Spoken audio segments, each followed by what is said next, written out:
Welcome everybody to the LAN Lubbers finals with myself, Paradox 303. I sometimes like to go by Neil, depending on what my attitude really is. I'm joined by Squeaker, Capybara, the man of many names, aka also Matt. Matt, yeah. We'll go with Matt maybe for this one. Big game coming up, right? And obviously you're knocked out like yesterday. It could have been Boo standing here with me. You definitely got the short straw on this one. Yeah, obviously Boo's come into this event, he's the man with the target on his back. He's the favourite, he's the highest rated player. He's, vying for that #1 in the UK title at the moment. And so, maybe don't tell Hallis, but, he's the one to beat. He's the one... I'm saying nothing.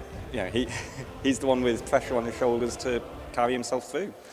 Yeah, and playing darvoi in the final. I had a little bit break away from AoE 2, did go to AoE 4. Let's not get the chart too started in that one because it might go on for a while. What do you kind of give it? I know Nelly did get a raid in recently. What do you give his percentages in this kind of game? Because I know he's probably going to be like, 5%.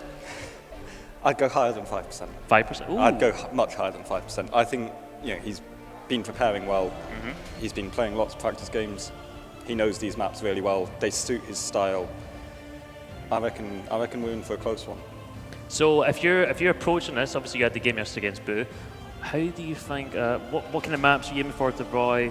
And then thinking about the maps, what kind of civilizations would be a good kind of mismatch for him?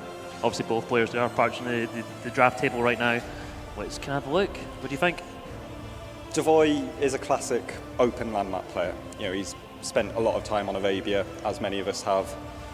That's where he's most comfortable. So he'll be looking for... You got a handshake. Oh, and we're straight in with the drafts already. And we've got islands from Boo, which is exactly what you'd expect. It's very surprising, isn't it? Oh, it's biggest shock of the Big tournament.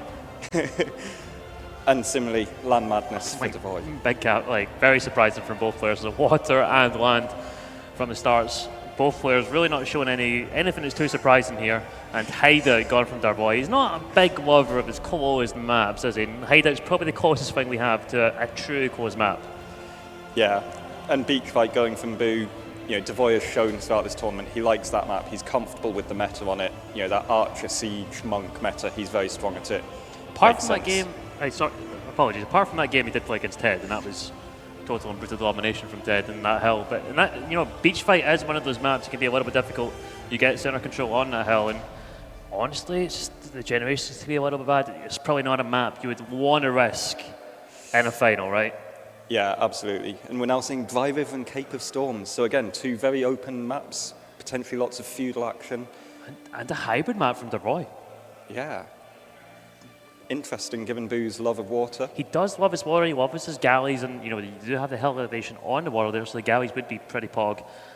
Game 1 is going to be Golden Swamp. Last ban there is Chaos Pit for darvoi. Golden Swamp. It's a map that's not been seen a huge amount in the Cup bracket.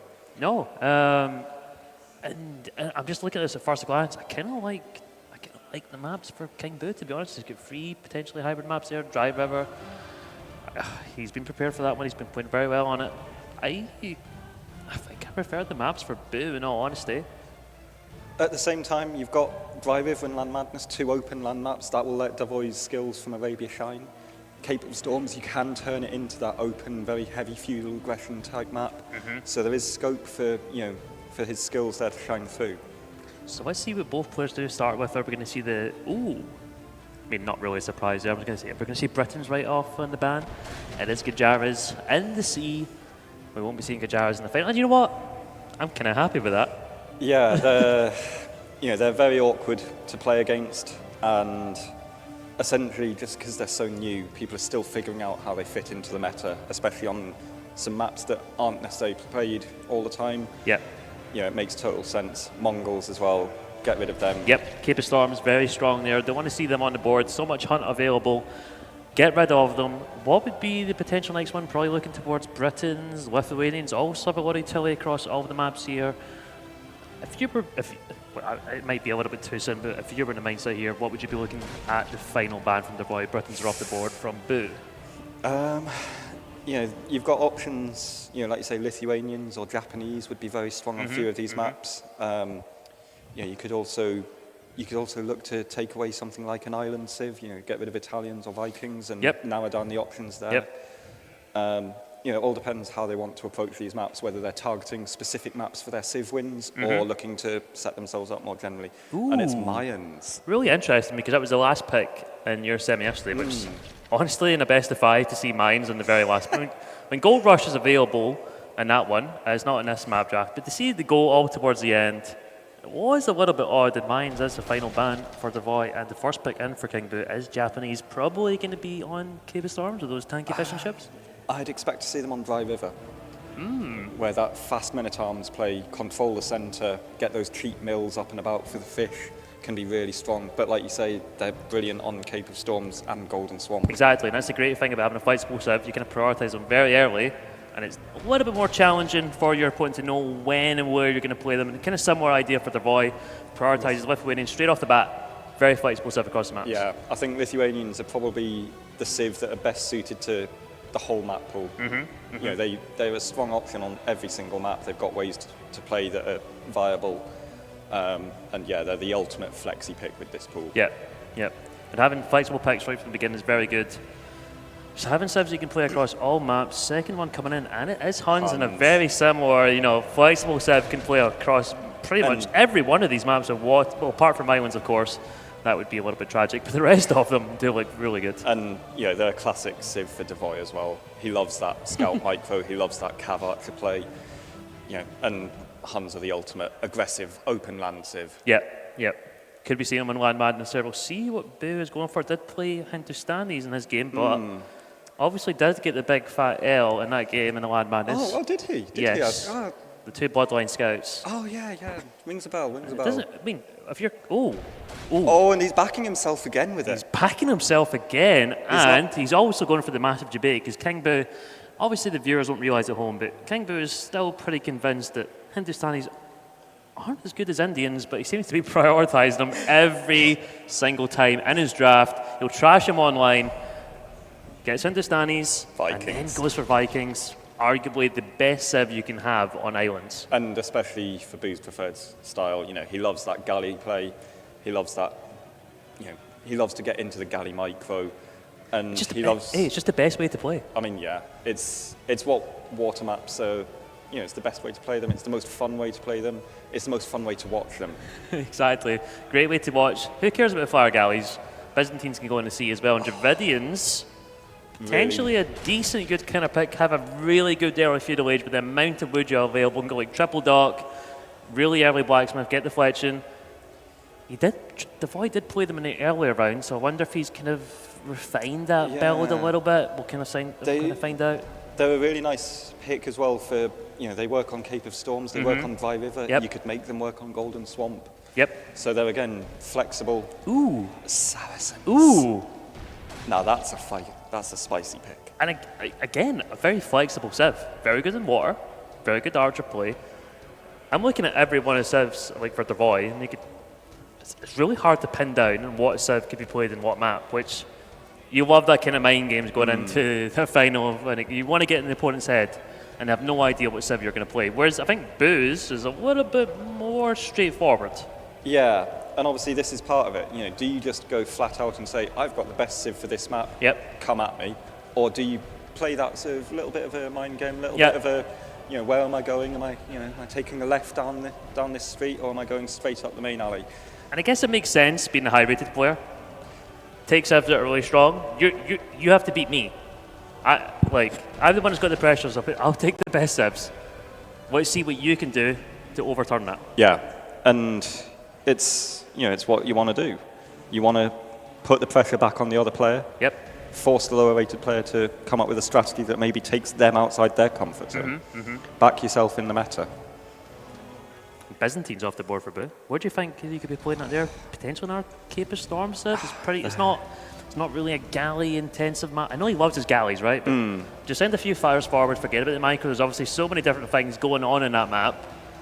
If you can have less attention in one area, you can put it somewhere else. It does work to your advantage. Yeah, and Byzantines are, again, another lovely flexible pick. They work on islands, they work on Golden Swamp, Cape of Storms. Any of those maps with water. You've got the fire galley play. You've got the cheap imp. You've got the strong defenses, which is really nice for map control. So Yeah, they work well, and Italians as well. You know, his backup island, so surely. The island serves are running out for darvoi. There's really only a couple left, and he goes for Ethiopians. And it'd be really interesting to see if Boo is managing to snag the other clear option here. Let's see if it does. That would be kind of funny, but obviously preferred map for Boo, you'd think it's a little bit unlikely. But Vikings, Byzantines, and Italians, arguably 3 of the best water serves in the game. Yeah, I mean, Vikings and Italians are the classic top 2. Yep. And Byzantines, you know, they're in that sort of next tier down. A little bit falling off on the eco, but like that fast fire into Imperial Aid, really strong. The cheaper upgrade is really nice. It's not going to be an option for darvoi here. And he's thinking about it. What he's going to do next. There is a couple of other water sieves there, one in particular where the game could go extremely, extremely late. Burmese. It's always Burmese. It's Malians, of course, for the longer lasting gold. And the longswords. Yes. It's obviously the Malians. And it's going to be Aztecs. Aztecs. Who actually they have some sort of utility on water maps, just how quickly they do produce the military units. Yeah, but more likely, obviously, you know, you've got a couple of aggressive land maps here. You know, no chaos pit. No, but Dry River, you know, if you get that middle control, you've got eco, and then you know you can flood eagles, for example. Yep. They could even be viable on Cape of Storms, Golden Swamp. And we're seeing Magyars and Malians. We've got Malians. I know Tom Snuffles. I'm looking over at him. He's looking very happy right now. I've never seen a man smile so much. Not quite as happy as he was last night for whatever reasons unknown, but he's doing pretty well. Malians is the last pick for Boo. Darvoi's got one more. Just kind of looking at a general look at the draft now. We're talking about islands, so it's probably Dravidians will get played on islands. And Boo did take Magyars pretty close towards the end, so it looks like Franks for LAN Madness, most likely. Magyars versus Franks. That is a classic matchup for LAN Madness. It's beautiful. You know, they've both got lovely scout bonuses. Yep. They've both got different power spike moments. You know, Franks with their eco, more likely to hit that early castle aid with the 3 bloodlines. Magyars, if they take it to late game, you know, they've got the cav archers, which can be real nightmare for Franks. Here comes a snipe. It's a Japanese gone for Boo, which is likely going to be on Cape of Storm, so that's a darvoi home map. What is darvoi prioritizing? So Huns as well, so really flexible stuff, gets him off the board. Tatty Bai, it's going to be a shame not to see Huns, I'm not going to lie. Yeah, they're a fun civ to see. You know, just so aggressive, really suited to those open maps. It's a sensible one for Boo to snipe. We know how comfortable darvoi is with that civ. We have Golden Swamp game 1. Initial thoughts, I would be leaning towards Byzantines and maybe even like Aztecs kind of play. Yeah, I'm thinking, you know, Byzantines seems the sort of obvious choice for Boo. We could see something like Aztecs. It could be Saracens. But this is like a good upper hand for darvoi. You can have a look at the draft. You don't really have a good idea of what he's going to play in that game number 1. And game number 1 is obviously a neutral map. It's not a specific home map for you to play. It's almost like a mutual exclusive agreement. It's like, okay, we don't really like the other maps, but we'll play this one. We both can be semi-happy with it. And game 1 can be really important because you maybe expect players to win their home maps. You expect them to be prepared. And it makes things a little bit more challenging. So game 1, I think, for me, is extremely important. Want to start well in the set for sure. Yeah, you want to ease your nerves. Yes. Settle in, make sure your mechanics are going properly. And also, you know, it's about testing your opponent, see how they're playing. You know, get a sense of what their approach might be, and yeah, just feel your way in. You know, it's a final. Nerves are going to be there for everyone, no matter who you are. You know, whether you're the favourite, whether you're the underdog. It's a big occasion. Yeah, it certainly is. Game 1, you did get off to a good start yesterday. Yep. Do you think it's going to be a repeat performance from our high-rated player at King Boo? It doesn't. Honestly, when I look over there, I'm like, it doesn't look like anything's affecting him. And after every game yesterday, I was like, it was a cheeky grin from everyone. It doesn't matter. I was like, some players you can really notice the occasion getting to them. With Boo, it's like deadpan. There's nothing. I don't know what's going on inside that brain, but there must be something.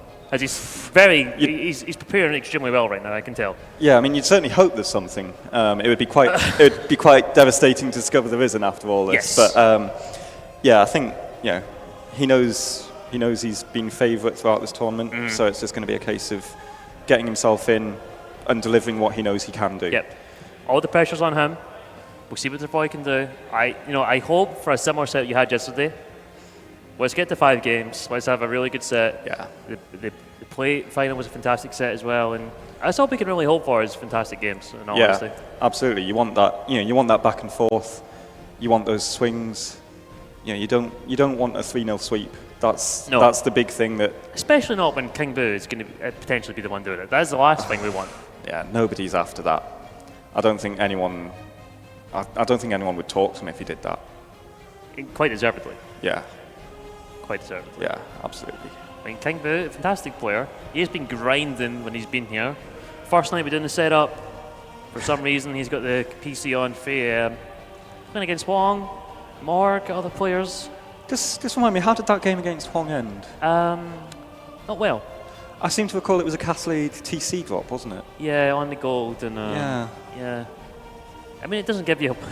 It's always a double-edged sword, doesn't it? You're going to queue up and grind a little bit, and then you find that you're going to lose 5 to 10 games in a row, and it does a little bit of thing to your confidence. And it could be the same thing if you go into a set final, you lose the opening 2 games, and these kind of that kind of instance would really mess with your mindset. Yeah, it's about keeping yourself level. Obviously you need to get yourself warmed up, mechanically going, but you don't want to risk doing something that knocks your confidence. So for you, being a game ahead or being a game ahead or game behind, does there anything change in your process, or do you have something you do internally to make sure you really approach a game in the exact same manner you need to? The thing I'm always keen on is playing at my speed. Yeah. So don't let your opponent force you to rush. You want to dictate, right? Yeah, you want to be the one that controls things. Yes. So, for example, yesterday, after every game, I got an invite from Boo for the next game straight away, readied up in the lobby. And you just hang around and wait a little bit. Yeah, just check my notebook. Yes. Check my plans, think it through, see what he might do, and just give myself a moment to breathe, settle down again. I think that's really good advice. We see it in top level sports all the time as well. When we've got Wimbledon going on at the moment, when they always have the breaks, they go for the sit down. The umpire says time.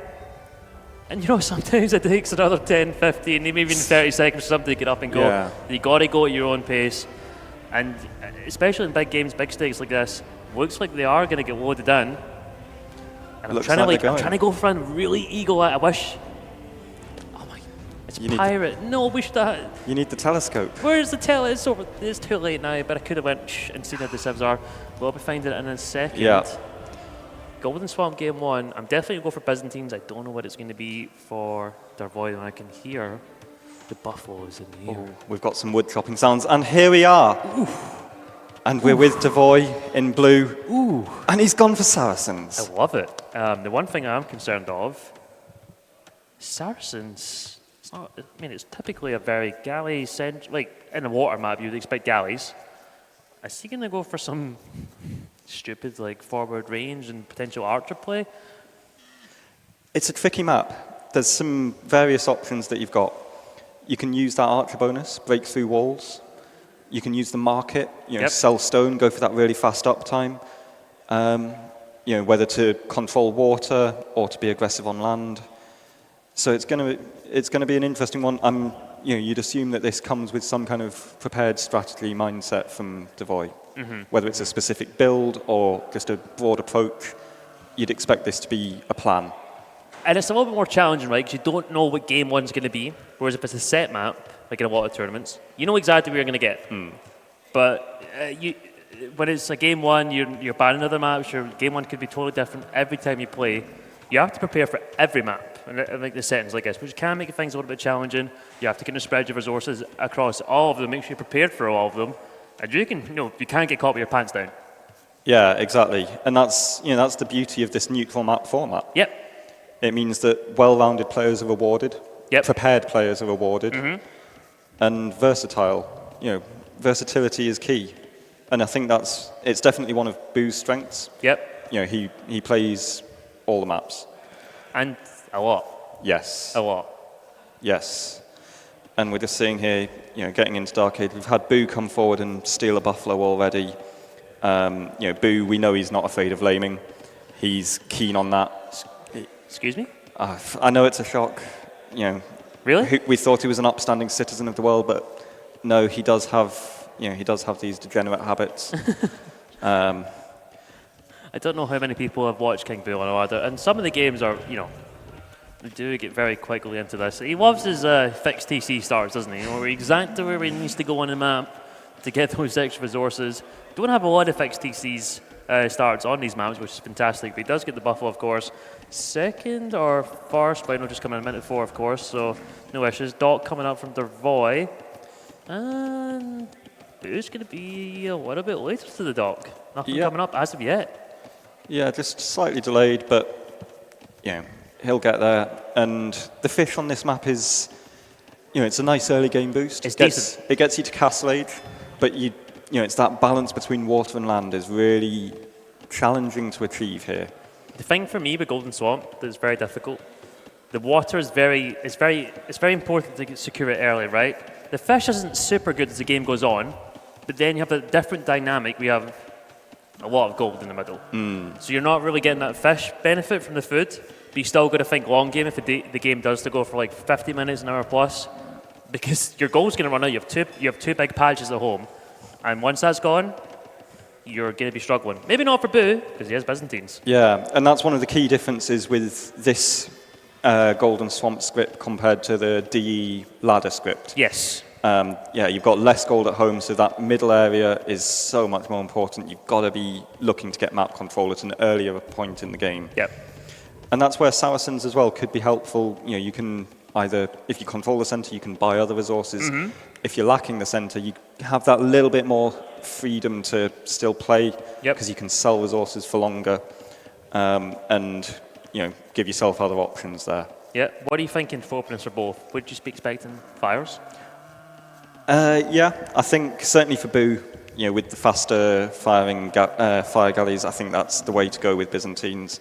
With Saracens, I'd expect at least some element of water play, but maybe he might look for that land transition, just that couple of minutes quicker, look to get those archers out and pressure the walls, for example, and then think about retaking water at a later stage, whether that's through castles or redocking. Talking about castles, Byzantines, if they do get them down, they're extremely hard to push, because you essentially have like 5 extra trap shots or something crazy on them. They last so long. The rest of the builds, if you get a siege push going on in the opponent's base, very difficult to break through and whatnot. I'm looking at Byzantines more and more, and I'm just loving the pick, in all honesty. Yeah, I mean, we saw that castle HP in effect in the semi-final yesterday between Stake and Darvoi. What was it? It's 2,000 extra HP. It's a lot. It makes it's a lot, man. And that, in fact, I think it just gives you that more time to repair, gives you that more time to get trebs out. Gives you that more time to get your upgrades in and prepare something else if you need to. Pretty much both players up to feudal age at the same time. Boo's not having the idle problems he did yesterday. I don't know. Also, you're playing a game, you don't actually realise what's going on. But he had massive issues actually keeping his TC running yesterday. Seems like he's corrected it so far.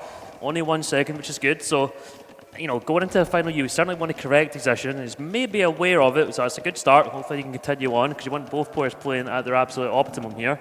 And 1 dock up at the moment, both players going in, so it's only maybe 1 dock from Boo. He's got the barrels coming up, so that kind of tells me archers. And same thing from darvoi by the looks of it. Yeah, so I think Boo's just going to back his better fire galleys to win in water. And control that, and then get the range up at home, or spears or whatever you might need, so that you can respond to however the land aggression that follows. And range coming up from darvoi. What's going on at Boo's base at home? Scouts just kind of chasing after each other at the moment. Doesn't look like there's too much here, but a little bit of HP gone. So range for both players, so fully expected there. And it looks like pretty much the exact same opening. Fire galleys for both, range opening. And we'll see how many archers both players do want to add. Obviously, getting on his skirms is a little bit easier for Boo. Maybe just opens a couple of archers and then transitions on to skirmishers, potentially. Yeah, I think that's definitely an option, and it then opens up that freedom of you can use the skirms defensively and then go forward with 3-4 archers getting on a wood line or something like that. Saying that, straight skirms. interesting. Straight And skirmishers. so he's viewing this as purely a defensive play. It's Byzantines. all, yeah. Surprising, isn't it? I know. I think maybe it says something about that in the tech tree, but who reads that? I think it says defensive civilizations. So we at least can confirm that King Boo has been reading the tech tree. It's nice to know he can read. Well, yes. A pleasant discovery for all. A very pleasant discovery. Looking at the wall, and for both players, darvoi has kind of secured the left-hand side of the base. Wide open at the right for King Boo. Kind of a similar situation, actually. Secured the left-hand side, the closest part in between him and darvoi, but a little bit open towards the right-hand side. You probably always want to prioritise the place that's maybe the closest to your opponent, and then start to get the bits that are less likely to be affected as the game goes on. Yeah, and especially given that he's got the skirms coming out, he knows he's not likely to be in that big a danger early on, so he can just have a single, maybe 2 Vils walling max, keep his eco up to date, and just set himself up for Castle Age. Yeah, and darvoi's already got 11 on gold. Market coming up. Looks like he's going to try and accelerate himself to Castle Age ASAP. Now the question is, does he go for a heavy land pressure or does he go for a heavy water pressure? It's hard to read. With only 1 dock up and not having water presence at the moment, you'd probably imagine he'd favour land. Yep. But it could be an interesting option to get that centre control. Add a second dock, maybe a couple of demos, and then a few fires to just keep himself there and get on that gold and Saracen macro his way up. Saracen macro. Well, he's got a few hundred wood in the bank here, a couple hundred stone, which could be easily sold. He's on 400 foot at the moment. Honestly, this market is up. It should be enough to get on the way. And there he goes. The market is getting used. Pretty much has enough. And he's clicked. And he's clicked up to Castle Age. Oh, that macro is so beautiful. It is, isn't it? That is, it's peak gaming right there. Boo himself, though, it's not a massive amount away. Does have both the buildings now. But there will be a little bit of a time window for darvoi to get the upgrades, do a little bit of damage. He's keep adding archers, and second range coming down, so definitely crossbow bodkin will be the play for him here. Yeah, and Boo has the resources for Castle Age, but hasn't clicked yet. There we go. It just took him, he just spent 15 seconds maybe. It's not much, but it can just give darvoi that little bit more of a window to make something happen. And we've got excuse me, what is going on right now? The crocodiles are not where they're meant to be. The gloves are out. The Floridians are here. Vorian is playing right now, but this is true Floridians fashion. Alligators and the people just going after each other. What is it? Just bop them on the snout? Yeah, bop them on the snout. I think it's a shark, but we'll pretend it's the crocodiles, right? And yeah, Fire Galley's just chipping away at the moment, and that range could go down. Yeah, this is the power of the Byzantine fires, and it's actually one of the dangers, with this map of if you wall too close to the edge of the water, you can actually set yourself up to be broken into. Yeah. And you got that second range did get put back from darvoi, so he maybe was considering that, or maybe just wants to hide the fact that he's going for a second range. He's got a good mass of archers right now. 9, 4 more in the queue. That range is going to go down unless he is repairing. There is one there, but I don't know if he's going up or down the HP. It's just floating slightly going up. Maybe if Boo does add one more fire there, we'll be on the way down. Yeah. And there's a little bit of a time window here. Archers, I prefer them to be on the wall, so at that Castle Age click up. Yeah, and you can see as well he's not got the resources to get crossbow, so he's going bodkin only, which is, in fact, you'd prefer crossbow first. It gives you the same benefits as bodkin plus a little bit extra. So yeah, it's just not going to be quite as impactful as it might have been. It's also important to note, meanwhile, we've got King Boo sitting away with 5 fishing ships. Just, he's got that extra bit of eco to back himself up here. So even if darvoi does do a bit of damage, Boo can just sit comfortably knowing that he's not going to be too far behind. I'm going to say, comfortably, I've got the premises around it right now because he is getting through with bodkin crossbows. And one layer of palisade isn't great, and to be honest, those house foundations are only down, but skirmishers coming over, elite skirm coming in from Boo. So he's trying to play in defensive, but it could be in some sort of issues here. If he's not too careful, does take a slight engagement before elite skirm coming in, bodkin nowhere close, so darvoi should have some sort of range advantage also on the hill a little bit by the looks of it. Yeah, so it's just gonna be a little bit of a micro battle here. This is the kind of thing that darvoi wants, though. This is where he's comfortable. That archer micro, we've seen it time and time again throughout this tournament. he is comfortable in those situations. Yep. He's a nerd. He's a micro nerd, and he's really good with it. This is exactly the kind of thing he wants to do. I mean, who's 2K Plus and not a micro nerd? Gone slow. Fair comment. Yes, you're absolutely correct. I mean, even if he is watching right now, he would 100% agree. So he's got other skills to make up for no that. disrespect. He's got much better skills to make up for that. And I'm glad to say we did get confirmed if you're from Australia, you can also bop a croc on the noise and it works. Just like a shark. Good to know. Good to know. I hope that I'm never in that situation, which would be troublesome. It's scary. You know, I do really hope those villagers get good compensation. You know, the risk assessment must have been a nightmare. But yeah, and these crossbows, they're just forcing awkwardness at the moment. They're not necessarily killing much. No. But they're forcing idle time, they're forcing rejigging of resources, they're forcing these house walls. And it's just attention. You know, attention is a resource in the game. Yeah. Looks like they are going to go down though, especially when they're close back to the edge of the map. They're really struggling to maneuver and get out of that situation.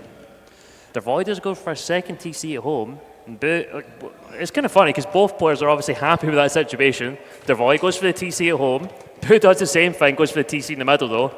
He's got the water, so he can take that risk of placing the TC down there, and he's wanting to control that gold in the middle. Yeah. And obviously with Byzantines, with that option of the quick imp, getting that sort of middle forward map control nice and early. Is that a stone wall? There's the best thing in the game. The most underrated thing in the game. Yeah. And it only costs you 5 stone per tile.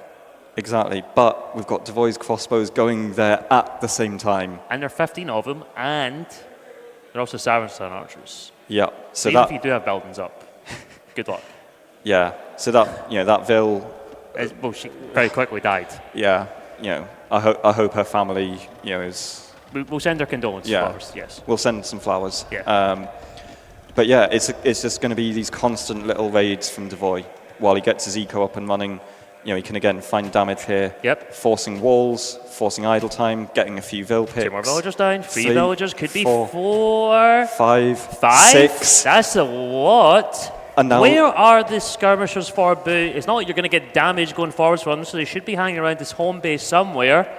And they were going forward. They're now coming back, and this is where darvoi has an eco lead. He can now try and snowball this. Why? What's the thought process of sending skirms forward? Do you just try and put them on the range and try and pick off the reinforcement coming forwards? But I don't see a massive benefit of putting them forward, especially in a big bulk of them. Maybe just put like 2 or 3. If there's like only 1 archer coming across the map, like 2 or 3 would pick them off quite easily. It's a little bit of a strange one for me. Yeah, I wonder if he was looking to offer a bit of cover to that TC in the middle, especially Saracen crossbows. They can take it down. He thought he was going to get that wall up on the side, and so probably was hoping to actually just be safe from there. And then, use the skirms to just be awkward, but it's cost him moving them out at that moment. Yep. Both players heavily on stone here, so think about Castle in the long run. Ballistics coming in for Boo first, which is really nice for the skirmishers, of course. I wonder, darvoi, oh my god, he's got 700 gold. He needs to start using that Saracen market, right? Yeah, but what we're going to see in the next minute or two, though, is that fish for Boo is going to drop off in significance quite quickly. They're already having to go a long way. You can see they're bumping around with the trees. On the trees as well, man. So that eco lead for darvoi is actually probably a bit bigger than it looks like. Yeah. So I think a lot's going to come down now to that. He could just pick them off. Yeah. If he notices it, he could just go and pick them off. I think he's going to go for some villagers though, but Boo does actually go for the garrison.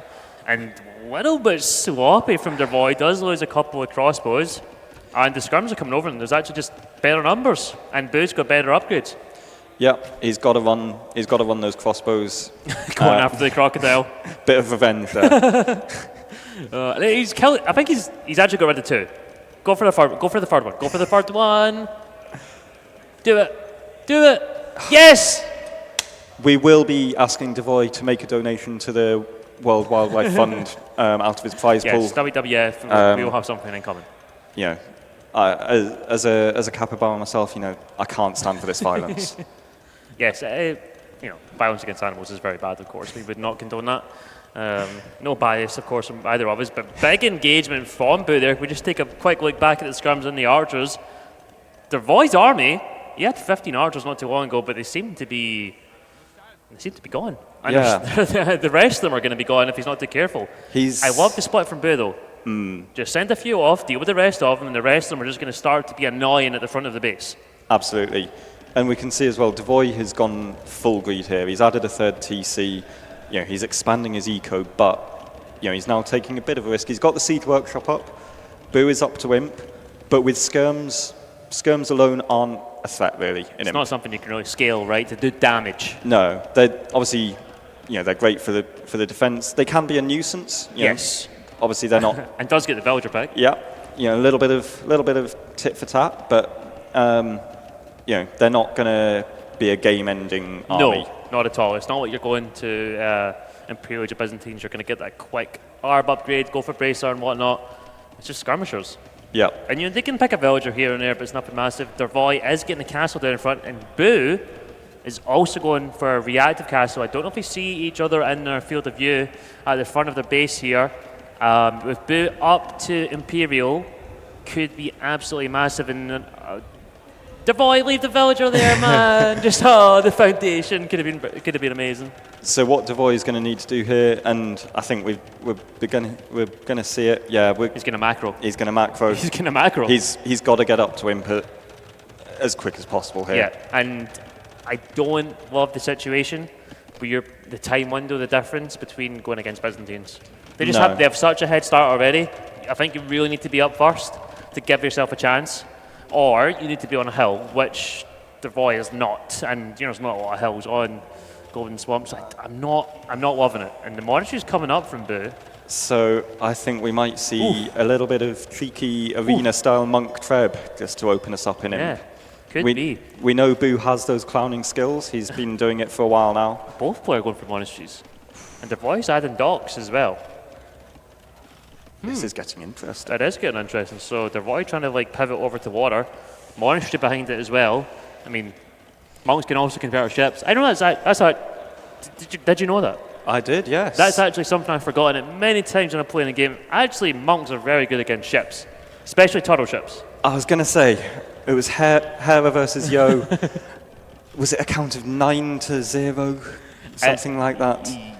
Yes, it was a lot. It was a lot. It was comedy gold, though. Well, of course, most Age of Empires is. We can see a quick view of the players on the bottom left of the screen now.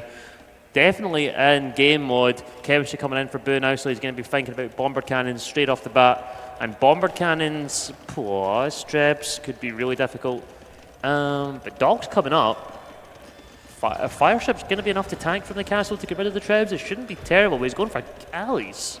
So he's gonna back himself in a galleon play here. So galleons are pretty nice at cleaning up siege if you get a good mass of them, but it's that question of can he build the mass in good enough time, especially with the Byzantine fire ships coming in.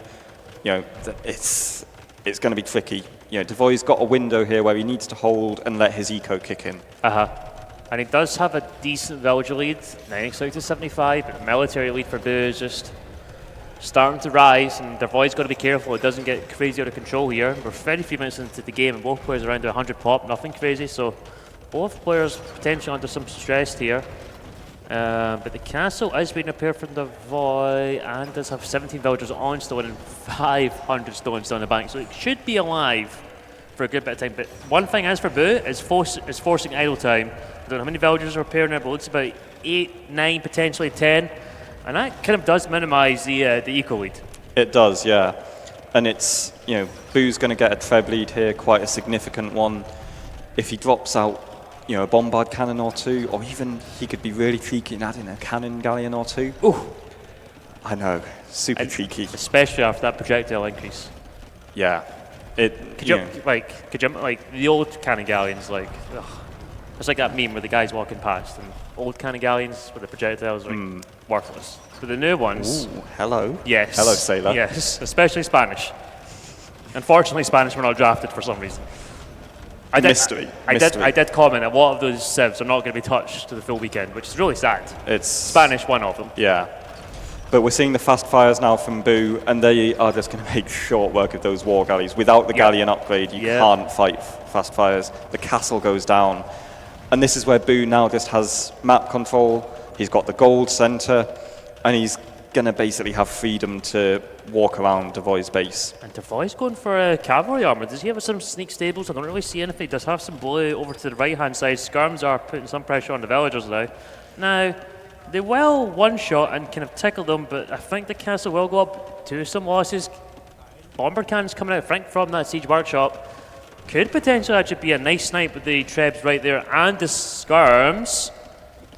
We'll see how this one develops in the next few seconds. Bomber cannon should be out very soon. Castle does go up. And it's GG. He calls it. Yeah, the really good map control from Boo there. You know, it's just held the game open for him. There was a reaction from King Boo there. What's that? There was, and we did not get that in your... I watched every time. We did not get a single reaction from Boo, but we got a little stick out of the tongue. Overconfidence maybe seeping in from Boo here. Possibly. You know, he's played well there.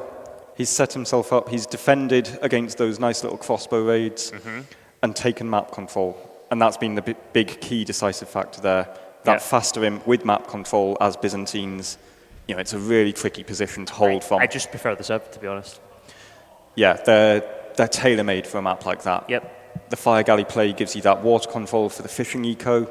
You've got the skirms for defense, and then that quick imp, strong castle. You know, you've got the gunpowder to mix in behind it, the fast fire play as well, just to ensure that water remained his. And yeah, a really nice clean game from him to start the day. Yeah, and looking at the rest of the maps as well, really strong for Boo. Like, when you actually look at Boo civs and the rest of the maps that are really talk about LAN Madness, Islands, it's potentially S tier, A tier kind of civs that he's going to have available for them. So, kind of rolling back to Golden Swamp, very similar situation. It's going to be a difficult one to overturn. Yep, and obviously, you know, losing that first game, you're going to feel a bit of pressure. And you're going to have to win a game on your opponent's home map. Yeah, and that's the really challenging thing, especially when we know how comfortable Boo is on islands. You know, he views that as a banker. You know, pretty much. He does. For him, that's an instant win. Yeah, and in his mind, he knows that to be beaten on that map, his opponent has to do something out the box. They have to do something special, which is tricky. A landing? Maybe a landing. We've not seen many. No. Which is quite disappointing, actually. I mean, for me.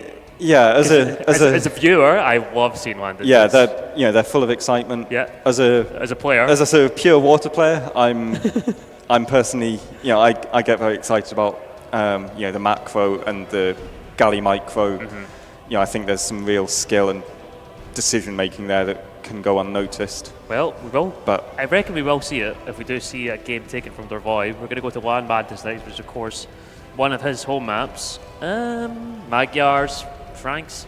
There's not really too much to say about that one, is there? You know, really strong scouts for both. Pretty strong scout men on the map, right? Yeah, we could potentially see Hindustanis again if Boo thinks that he can learn the lessons from yesterday. But do you have that kind of confidence going into a game where you know you lost with it yesterday? It's like I always say, it's rock paper scissors. You win once, you're more likely to do it again. You lose something, you're more likely to change. It's the same kind of principle applies to that. So you lost with that thing yesterday, it starts to get in your mind a little bit, and you're like, I think I may be going to do something a little bit different. And Magyars is a pretty damn good alternative. They are. They're one of the classically strong civs on the map with that early scout rush. You know, the cheaper scouts, the stronger scouts, and then the cav archer switch later in the game. But it's that question: do you ask yourself, did I lose because of the civ or because of how I played? And he's backing himself. He's saying he lost because of how he played, not because of the civ. That doesn't sound like a King Boo very thing to say, does it? No. It's usually someone else, isn't it? Yes. But here we are, Hindustanis. I really appreciate and respect that the player is backing himself with the civ. Yeah. Regardless of how he played yesterday, and not looking for excuses essentially and saying maybe that wasn't the right choice, and actually being confident in your decision. That's the right. I just didn't play good. Yeah, and it's going to be that question of has he learned from his mistakes yesterday? You know, whether that. So in the case of yesterday, he probably went a bit greedy. So is he going to put more military out on the map in feudal, put the pressure on darvoi. Darvoi loves these maps. Scout micro, open, little walling. It's exactly what he loves. It's what he's made for. And Franks are just a wonderful, wonderful serve on it. You get the early HP boost and feudal age, free horse collar as well. So that timing is just so good for Franks in that part of the game, and things can just start to snowball. Hindus, though, those villages, they're not free, but they are very, very cheap. Yeah. And that food does add up. It makes a massive difference. It means you can get up to Castle Age, a couple of vills quicker potentially. It means that you can invest into early upgrades, for example. So yeah, they're a really dynamic civ for this kind of map. They've got those options of the big scout play. They've got camels. They've got the cav archers, and even if we were to go into really late game, they might even want to go for something like Gulam, get some raids in. They can be really tricky to clean up. So they've got options throughout all stages of the game, and they can keep up with Franks. Their voice took a couple hits in that villager there. Got to be careful. Does get her into the TC though. Safe as houses. So it looks like it does have a little bit of HP left. Maybe being a little bit dramatic there. Let's see how many ostriches or deers, whatever it's going to be, they decide to push. Did cast quite a lot of this map recently. You can quite often see players greed up to like 6 or 7 ostriches because you have one patch that's generally pretty close to your TC, and then ones that are definitely pushable and it's kind of like mid-range, but it's certainly extremely doable, right? Yeah, you don't have to worry too much about scouting your opponent compared to other maps because the rough layout's going to be similar. The wood lines, which are most likely going to get small walled. The berries will be a bit exposed. Gold is generally less important in the early stages of this map, so Makes sense. And especially because you typically open scouts on this map. You're going to be moving out across the map a bit later anyway. You don't have to scout where you can hit with men-at-arms, for example, like you might on Arabia. Man-at-arms and LAN Madness? Who would think? It was not even consider that. Yeah. That would be and we've disgraceful. got a bit of a... And the four brown birds joining in against the white birds. Don't know what's going on there. Seems a little... Oh, a couple more white birds coming in. And more white birds coming in. 4 versus 3. And we pan away. I'm very apologies. But more ostriches getting pushed in from darvoi. Looking very solid in the meantime.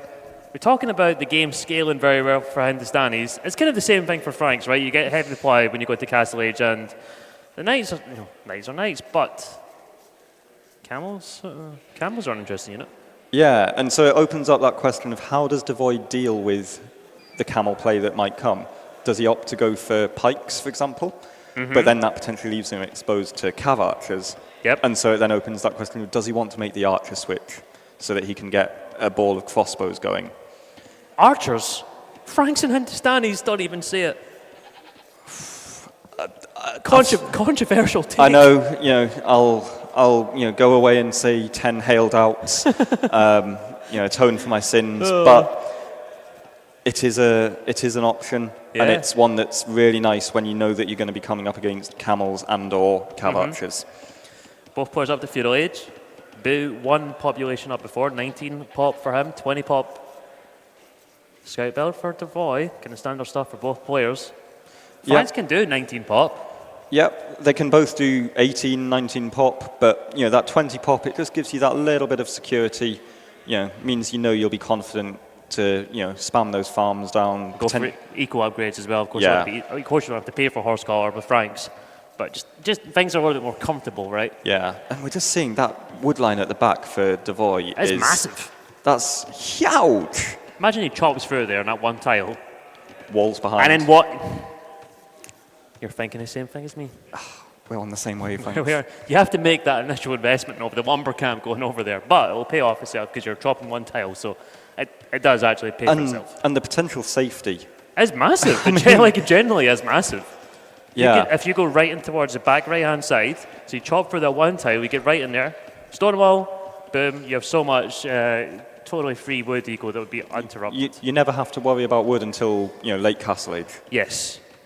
And it just opens up actions to spend elsewhere. Of course, man. Could you imagine having to micro your wood villagers away? Just thinking of these little micro walls that are going to go up around the lumber camp right now, which Boo is having to do. Spear opening from both. Pretty standard stuff here. Stables up as well. And looks like similar equal upgrades, but Boo still needs to get horsecollar. Of course, that is a big benefit of Frank's, but here's horsecollar coming in. So So stuff for both. Yeah. So these early scout engagements are going to be huge because darvoi has the extra HP. It means that he, in theory, can be on that front foot that little bit sooner. And it opens up that question of, does Boo want to get bloodlines, and does he want to get it early, or does he just want to, basically ignore feudal? What do you prefer? Do you prefer playing defensive initially, where you have like the barracks very close to home, you can just have a defense advantage, or do you prefer playing in the front foot? Because I can see a lot of benefits for both, right? I tend to prefer, I think securing yourself early on and then being able to turn that back on the opponent can be a really strong way to play. But then especially if you're, a really good micros, a bit of a nerdy high APM player, having, 2 scouts forward straight away in feudal, just forcing idle time, running away from the spears, pulling them out of position so that you can then open up another spot. Especially if you have Magyars. If only somebody had Magyars available in a draft. Oh, if only the woodpecker cries. Oh, come on, man. But we've got those scouts coming in from the back for Boo, and he's going to be looking for the wood line. That's all he'll be looking for here. Yep. Find the wood line, see if it's walled. By the looks of it, both tails have HP on them. And scout numbers are pretty much the exact same for both, but the production for darvoi is going. And he's invested heavily into spears. 6 out on the field, 6 out on the field. Sorry if that's just not very clear for everybody. And 1 more in the queue. And he did this again yesterday. He did this against Stake. Lots of spears. He wants to make sure that he's safe at home. Have a couple of spears dotted around your farms, your gold, your berries. And it also then opens up that option to bring spears forward and pressure your opponent in their base. The question for me is, when is he going to take his foot off the gas? So, like, when is too many units enough? And then start to think towards Castle Age, because you do see it. Like, it's like, okay, I've got enough units now just to defend.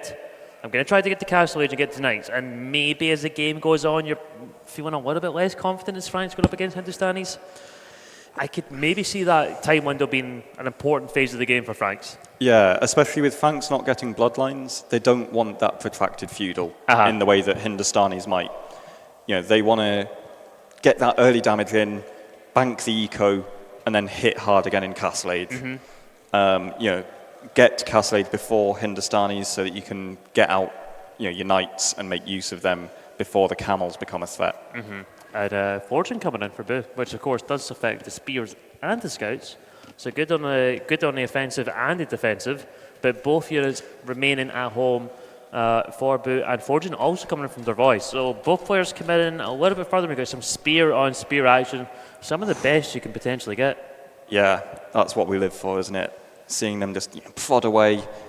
And like the ASMR is also extremely good from it. Yeah, especially if you can get them all, that little sort of tinkle all at once. It's darvoi a little bit sloppy there. Scout does go down, and scout on scout, spear on spear. Tricky engagements to micro here, and tricky to judge as well in the moment. Do you spend the second to click and find out the upgrades? And Boo taking a really bad fight there. 2 scouts down. No, Boo. Stand ground. What are you doing, man? So darvoi now has that opportunity with those scouts to push forward. He's just lost one himself though to a spear. So bits of sloppiness either way. A couple of scouts going down that maybe shouldn't have done. And darvoi's going for some picks. Yeah, darvoi. He sees the moment and he gets 1. Looking for 2, but he's going to think toss quite a few scouts for it. Is it going to be worth it? Should get a second. Yes. Yeah, gets the second. And gets out of there. Gets out of there, like you say. Tight stuff, nervy stuff. It is, isn't it? And go on, snipe the farms. Snipe the farms. Snipe. Yep. Yes. 1. 2. Okay, Oh, 1. No. That's a good reaction from darvoi to notice. Go back for them. Go back. Go. Oh, no. And we're still seeing just, these maps, they're tricky. They take your attention all over the place without being able to wall and secure yourself. Players have to, they've got to have their mind on 3, 4, 5 different spots. You're going to lose units that you don't mean to lose. Yeah. You're going to lose track of something. You're going to get raided and not notice it. I did enjoy those the farm snipes yesterday. Oh, yeah. I felt... 3 of them. Say goodbye to 180 wood. Yeah. And Boo's got a market up now, so I honestly don't know why he's putting a market up, because he's not anywhere close, so he's not going to try and accelerate to Castle Age. What's the thought process behind that? It might just be, it opens up the option of selling stone. He's quite heavy on gold already at the moment, so I think it gives him that flexibility of he can either opt to get bloodlines and invest really heavily, or just bank a bit of gold, buy some food, and up you go, but you've still got that gold income secure for when you get to Castle Age. And he's selling the stone, so There we he's going go. to come out to 1 TC here as he goes into Castle Age, or he's going to have to mine some more. Darvoi, he's nowhere close. Yeah. His resources not looking too good. Yeah, it's a big deficit. He was slower to get farms down. He's not on gold yet. He's kind of committing himself to a big feudal age here. As we see some more spear action, there's still a lot of spears on the map from both players. Spears take a villager. No. I mean, he's got to be careful, actually. The spears don't go right into the TCE. And I think Boo does pull away if I look at the minimap. And they are. Could actually just have picked the scout off if they're paying attention there. But Darvoi does pull away. And Boo's up. And that's going to be, he's going to be up a huge amount of time before. A huge amount, literally. It's, he's going to be up for a good 4 or 5 minutes at least. That's what by I'm the thinking. looks of About it. 5 minutes is not looking too good. And which means that Darvoi needs to double down and big feudal. Punish this investment from Boo. And just keep whatever units are going to come out from King Boo, right? Keep them at home. Make sure they're not coming forwards. I suppose if he's going to go for camels anyway, they don't have a great damage potential in terms of their total attack, but you still want to keep them back. Just keep the other player on the back foot and reacting. Yeah, so I mean, this is the tricky thing. Spears in this full feudal situation for Darvoi will be fantastic against camels. Does he need to go armor here, or should he be fine just with what he's got? He's got forging already. It's not a massive thing in these kind of engagements. It's mostly bonus damage. Yeah, I think I'd be minded to add armor. Just give yourself that extra bit of security. Give yourself that scope to defend, be comfortable. Camels really are garbage against spears. Even feudal age spears, right? Not very good at all. Yeah, so you just want to give yourself as much breathing room as possible, delay the potential damage opportunity for that Castle Age. Darvoi's got to be careful. Spears nearly getting some good engagements. Darvoi's been very active in the enemy base right now. Don't see any overchops as of yet, but Boo's got to be careful. Even Darvoi, scouts moving past now, should be fine. Does have the mobility advantage. Castle Age will be in the next few seconds for Boo and should be straight onto camels and is. Where are the spears for Darvoi? Is that them coming forward? I can see them on the minimap. Yes, and they're just passing on each other. Yeah, just flying past. A couple of pokes on a scout or two there, and this is where we're going to see. We're going to see a bit of a, almost not quite a base trade situation, but we're going to see raids coming in on both sides.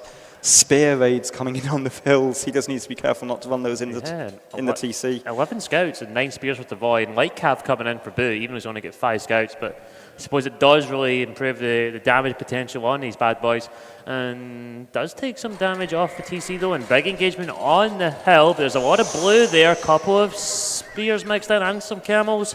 Looks good for Darvoi, but it does kind of pull back. These engagements are just so tricky to see. But the spears are the big difference there.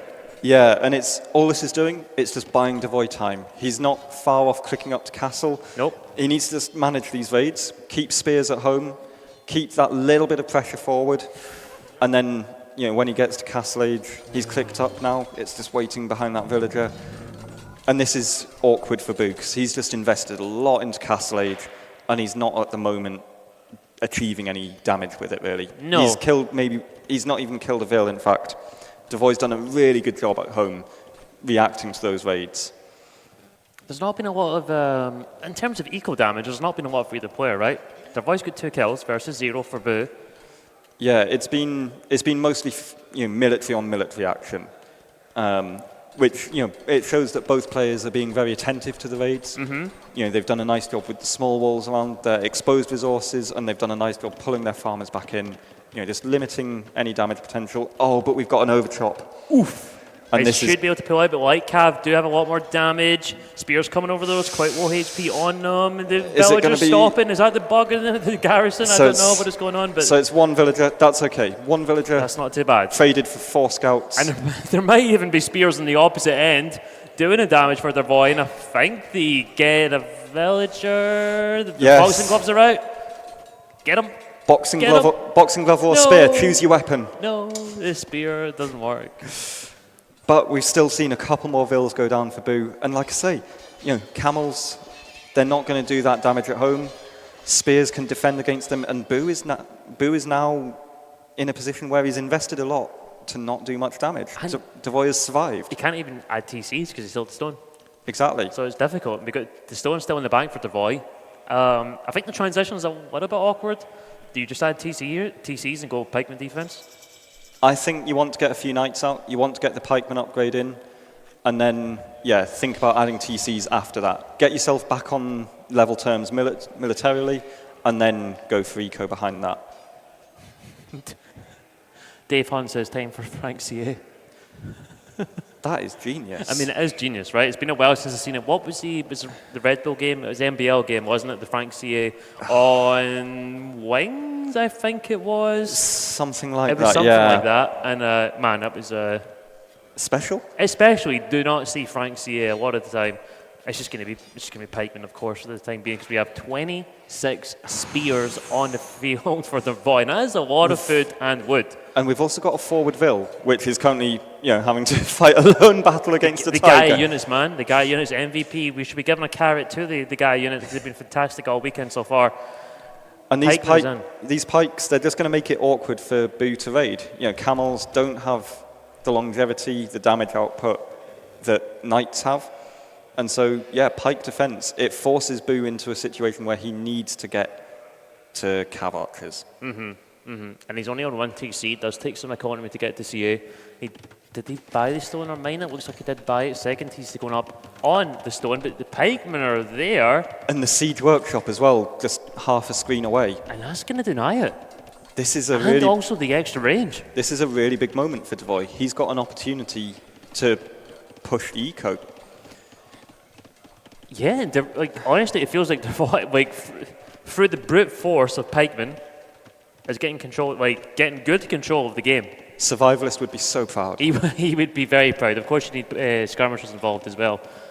And that's a lot of camels. Yeah, it is a lot of camels, but a lot of pike coming over. With the bonus damage that they do as well, that siege workshop really is in danger of disappearing. And it's got no use from it yet. It's not produced a single unit. Yeah, he's been spending his wood elsewhere. He's got a few too many pikes queued up. He's got 35 pikes on the field. There's 6 more in the queue. Yeah, and Boo, his eco is looking healthier at the moment. He's a few vills ahead. The idle TC time, a little bit more for darvoi, but the idle worker time, a little bit more for Boo. It's really tricky stuff at the moment. darvoi just playing 1 TC on a defense in the meantime. Pikes to defend. He is through to the Omega Wood in the back.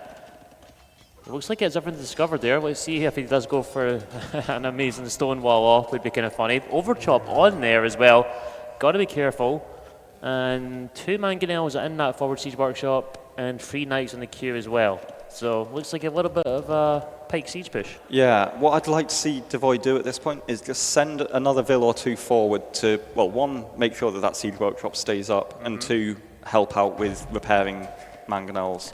Boo's going into elite skirm. It's a way of dealing with the pikes, but the problem is darvoi can just so easily add in a few knights as he's doing. Yeah, or just mangonels as well. He had one. He did have a second one in the queue. Decided to go for a ram on in the second thought. I'm not really seeing too much from Boo to defend from this. Did he actually put a siege workshop in defense? I don't see anything at all. No, there is no siege workshop. He's backing himself, that's for sure. Okay, so he thought about adding cav archers, but he's sticking with the skirms. So we're now going to see some really interesting and tricky micro stuff from both players. darvoi wants to defend that siege with the pikes, but Boo, has a couple of groups of camels. If he maneuvers them around, he might expose it. That battering ram is going to go down. This is all really tricky. Why 8 skirms to go for elite and then stop producing them? Seems like a really weird investment. It suggests The player is under a lot of stress right now. That's what it suggests. Yeah, so much pressure. The final of a big tournament. in a in a position where you've got The mangonel was struggling there. Didn't know where to go. I feel it. I feel it's trouble. We all feel like that today. Yes, we are all mangonels. So yeah, it's so tricky here for Boo. This push from darvoi has potential to do damage, has potential to do a lot of damage. It certainly does. And second TC coming from darvoi's 20 villagers behind, but over 20 military ahead. darvoi's certainly still on the front foot. Let's see how this develops. That's a lot of pikes. I don't really see anything from Boo that's capable of stopping this. It can certainly delay for a amount of time. You can't really kill it if you don't have your own mangonels in siege. Like, you need your own siege to defend this. And the big thing here as well, Boo is not on any gold. He's got... His wood income's just terrible as well, to be honest. He's got, like, nothing in the bank. Yeah, if you look, he's got, 24 vills idle. A third of his eco is idle at the moment. So even though he's got that vill lead, it's not actually working. It's not producing anything for him. Honestly, it feels like darvoi's going to take this game simply with just spamming pikes, which is quite hilarious. That TC... that's a LAN Madness TC. If we just look towards the south side of darvoi's base, it's not even on anything. What is he doing, man? Come on, get on in the gold at least, but I don't think you can. Doesn't matter, but that's a serious LAN Madness. 3 Scorpions out now, 2 mangonels. But Ben, please make a siege workshop. Come on. With what wood? Exactly. It doesn't have anything. He's repairing the TC as well, and the knight's going to clear up. The CA. What he's wanting to do is get a castle. I think that's his defense mechanism here. And it's tricky. And if you look at the work efficiency in the last minute, it's been fluctuating up and down, from sort of 30% now up to 56% for Boo. His eco, even though it's bigger, it's not doing enough for him. Certainly not. He's in a really tricky spot. He's got 0 wood. He's not going to be able to repair his TP for much longer. 2 mangonels in the queue as well, could be up to 4. I really don't see how Boo can get this, but there's still 3 TCs on. The camels are going forward. Quite easy for pikes to come and deal with this. Camels don't have a crazy damage potential on the counter-attack. darvoi looks in a really good spot here. To me, the game is certainly swinging toward, or the set in general is swinging towards a 1 each. Yeah, I think from here, darvoi is making a nice choice. He's got those knights forward. He's sniping the vills under the TC. Ooh. Okay, he does have the overshot, but there's a couple of pikes. Big reaction from darvoi. Just gets the villager out there. 1 villager goes down, 2, and he did have the pikes there, but he grouped them up with his villagers. That TC came in kind of handy there. LAN Madness TC? I was criticising it, but it did actually come in handy. It was not too that far away from the wood line, and the camel's just hanging out. Obviously, the pikes will go over. The Chad move would be going for the wall in, but you do want access to that within the long term. The mangonel's got a little bit too close to the TC there. I'm actually not loving the position of the siege. The Scorpions are struggling now as well. Get out of the way, please. And they do back up. Yeah, so I mean, this kind of unit control, the infantry siege, it's complicated. You don't control these units. The game does, the units do what they want to do. You occasionally maybe can move them a tile or 2, but yeah, they bump a lot. Managing to keep the pikes in a position to defend against the mobile units is tricky. It's a really complicated push to manage. It takes a lot of attention, and especially when you've got the raids coming in, it's a really complex sort of system of attention. Boo's going for gulags. I like that. I like it, but I don't love that there's a number of 4 Scorpions already out. Military, I know there's a lot of pikes, right? But 39 military to 16. That was an equal difference of 20 villagers. It's now down to 10. darvoi, his eco's growing as well. Actually 1 extra TC. There is some purple over there, but same thing. Camels don't get crazy damage. As long as darvoi has these areas well plotted out with some pikes, you should be all right. That TC, how is that TC still up? It's just the power of 20 vills repairing non-stop. I mean, just Boo's wood has not been over 100 and I don't know how long. He's got 34 on wood, man. He's got like nothing in the bank. Yeah, it's, but the thing is it stalls out that push. It gives him scope to expand elsewhere. It gives him scope to go and raid elsewhere. Keeping that TC up for so long has got him value. Yep, and darvoi heavy on stone now. Looked like the Scorpions having some issues with the Skirmish. Scorpions, of course, a terrible unit to mind. We missed it, no. The TC went down. I've been waiting for that for the last 10 minutes. Come on. especially that 4th mangonel. And wait, excuse me, 2 more mangonels coming over. What is going on here? That's going to be 6 mangoes as long as they stay alive. And Ghulams are out. Scorpions there. One will go after the Scorpions first. The Ghulams could potentially take so much here. Massive nukes coming from the mangonels on the wood line. But it looks like they're all going to go down. Yeah, Ghulam against Pike Seed is such a nice option. And it means that darvoi now needs to get Knights on the field. Knights are the counter for Fanks here to Ghulam, but then that opens up the Camel possibility. So we're going to see this Ghulam Camel mix against a Knight Pike mix, and it all gets very complicated again. That is a massive military swing.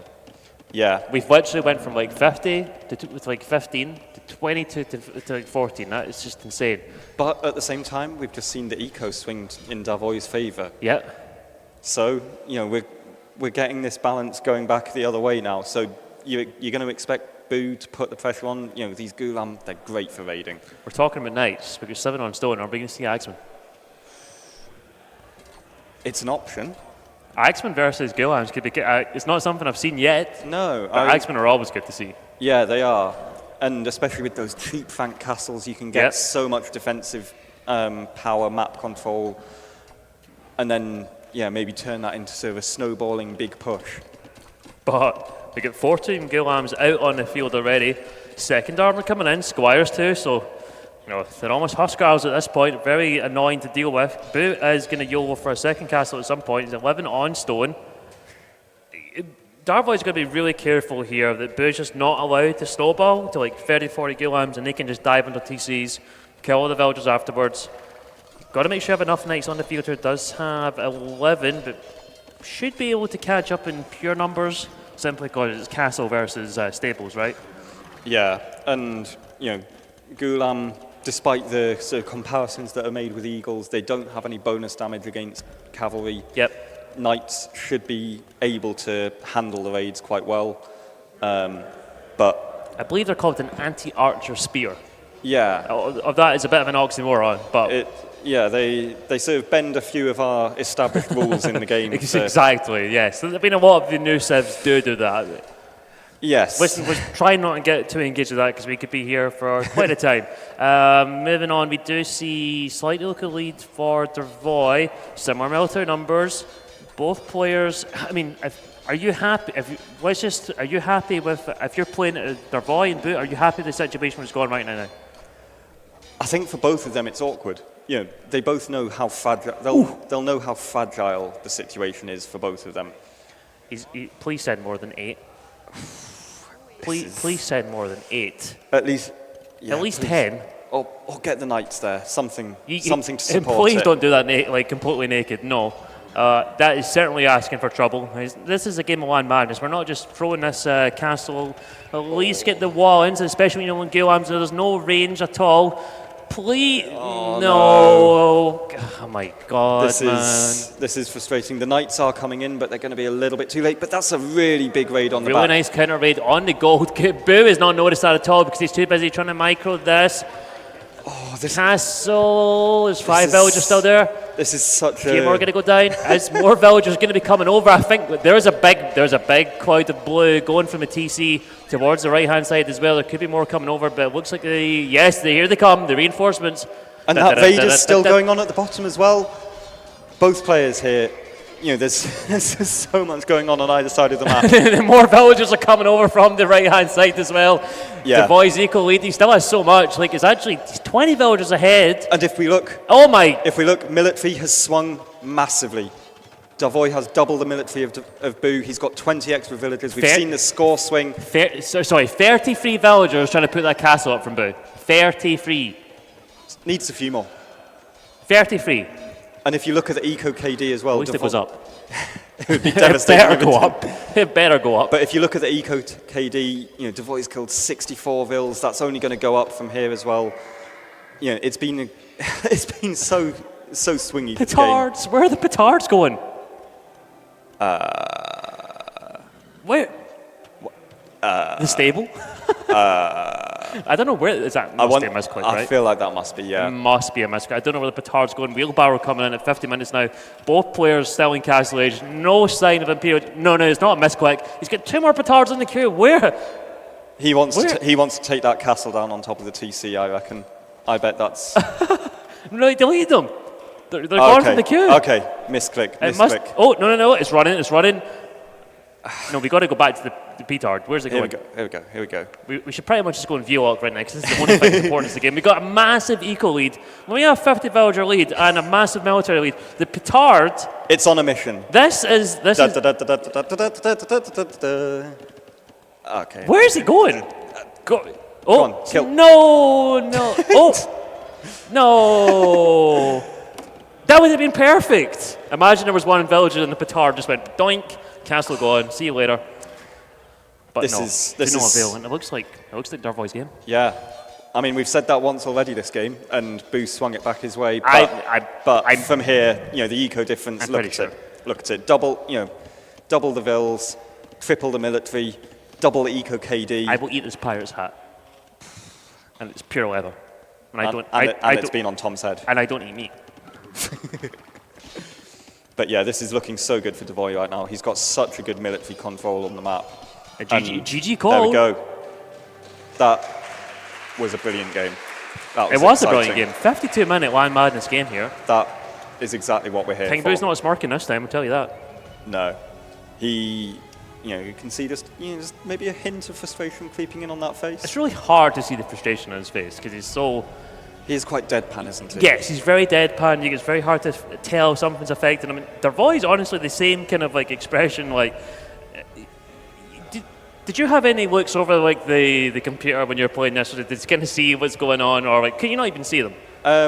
Yeah, I couldn't really see Boo. I could see a little bit of hair poking up over the top, but apart from anything else, I wanted to stay in my own little bubble, focus on my play, and keep things in my control. Don't let Boo sit there and smirk at me and try and take me out of that mental space. And darvoi obviously feeling tired after that one, going for a little bit of a walk around now, going at a good brisk pace. Wonder what's going through his mind. Totally avoiding eye contact with me. Must be a way to the bathroom. Cheeky little grin, he heard us. He knows. He must have heard us, yes. But yeah, what a fantastic game. We had swings in both directions. We did. We had a lot of swings, yeah. We had Boo's earlier Castle Age. It didn't produce the damage that he might have wanted. But darvoi held. Then that massive pike play. What was it? 45 pikes. There's nobody there. Oh, is that it? Are we done? Both players going for a little walk around. Obviously, after a stressful game like that, and the kind of swings that do go, you want to just get up, brush off the lactic acid, because it's tough competing up there, especially in your forearms.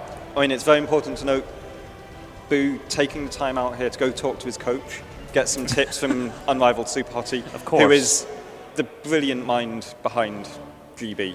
Yes, I mean the brilliant mind that he is.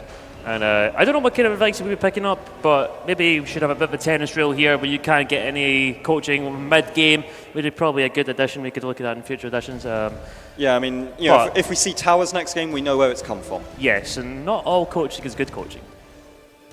No, very true. But it is Hottie. True. And I'm actually disappointed we have no reaction from audio over here. Game number 3. Are we just going to go for islands if you're Boo? I think he wants comfort. I think he wants something secure and put the pressure on darvoi and say, you've got to win 2 games in a row to beat me here. Islands is the banker map for Boo. He's beaten every single player in this tournament on it. He backs himself as the best player on it. We're getting a nod. We're getting some feedback that Boo does back himself on it. It's going to be islands. The funny thing is, darvoi comes in right behind and he is staring him down, and he's ready for it. And we can guess, I'm pretty sure it will be islands, Vikings and Italians, and it's confirmed, Vikings and Italians available for Boo. It would be a curveball if he just did throw in Italians now after playing Vikings pretty much every game. I can't see it. The only reason he might go for Italians is to give himself that little bit more flexibility to deal with landing plays. But islands, Vikings, it's a match made in heaven. We've been playing it for 20 odd years. Why change that formula now? You've got the great eco, the cheap docks, the cheap ships, longboats, everything about them works perfectly. And would be expecting Dravidians on the flip side?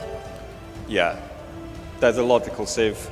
They're the new civ. They're the new player entering, looking to be a competitor in that top pack of island civs. With the 200 wood bonus every age, with the extra pop space from docks, the extra carry capacity on the fishing ships. They've got a lot of bonuses that work really nicely. They've got a full water tech tree. They do have some nice tools in their locker, whether that's for eco plays, heavy water plays, or even landing plays.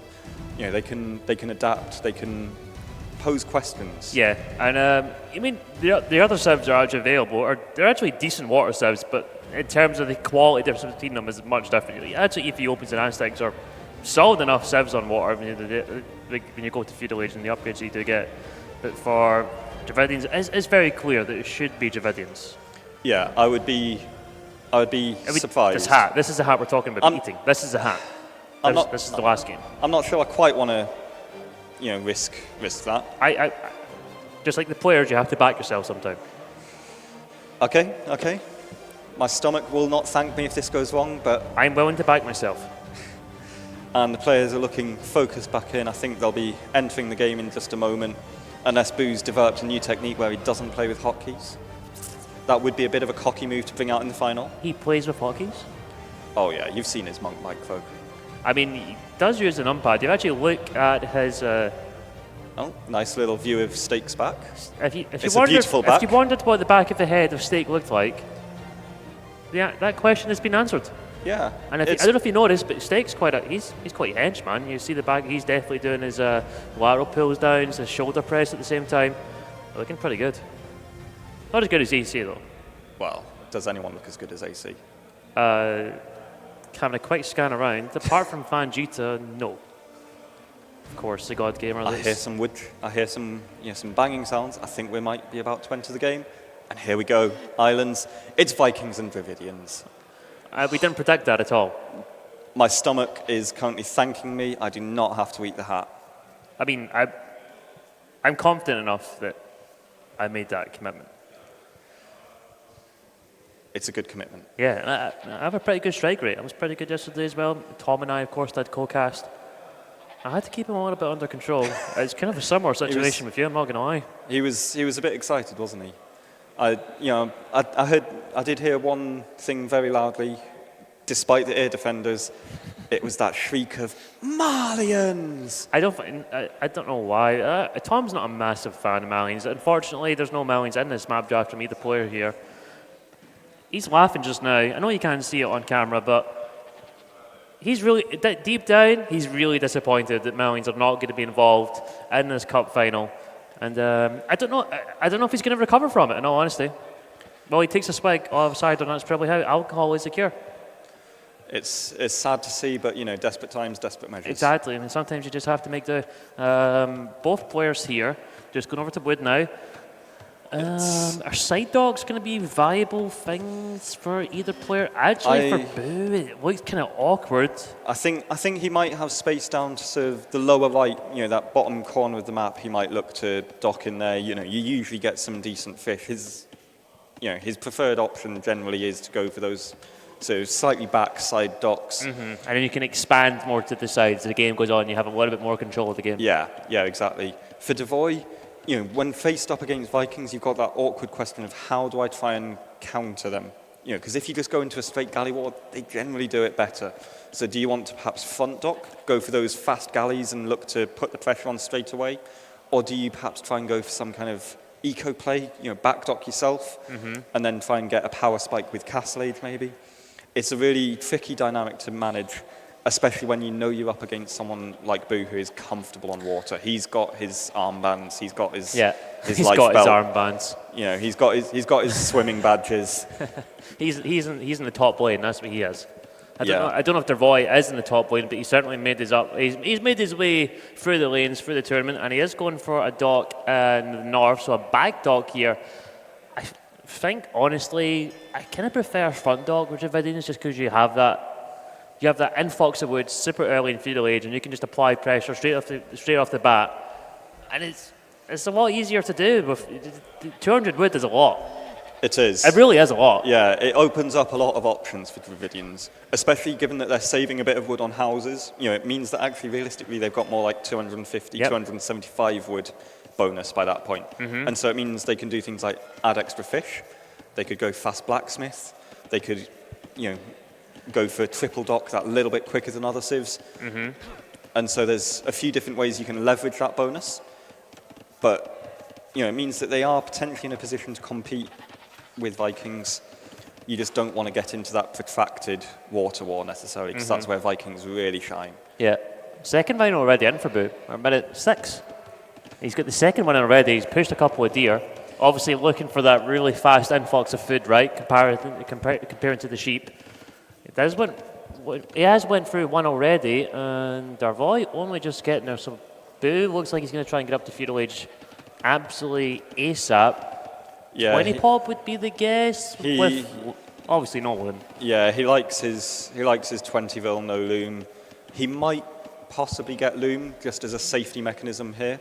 Gives you a little bit more of a breathing space to just collect all the food and then drop it off, right? It also means that, you know, if darvoi goes for that landing play, Boo is ready to deal with it from the off. Yes. He did the same thing against me yesterday, knowing that, you know, he's likely the better player on water, so backs himself there, but gives himself that barrier, that bit of safety net on land. But darvoi's the first person up. Oh, yes. Oh, yes, oh, yes, oh, yes. What is in the production queue? It's a transport. We have a transport ship, which of course can be made in Dark Age now. And ladies and gentlemen, prepare yourselves. We're going to have a landing. And Boo does not have loom. Whether he cues it for first thing in feudal age, whether he reads the potential landing play, it opens up a possibility. It opens up a bit of a window for darvoi. So back dock landing we have. Got to get that transport ship round to the front though. We'll get the scout in there. We'll see when the villagers do get committed. Sometimes you only see a couple go forwards to get the buildings up, but sometimes you do want to go for some towers potentially as well. It'll be to me, it's a big question mark on how many villagers you decide to YOLO forward. Yeah, and we've also got a couple of big questions here about where does Boo build his mining camp, and does he build the third dock? That third dock is the sort of key committal point, where if you build it, you're going to be short on wood for barracks, archery range, that kind of thing, for defending.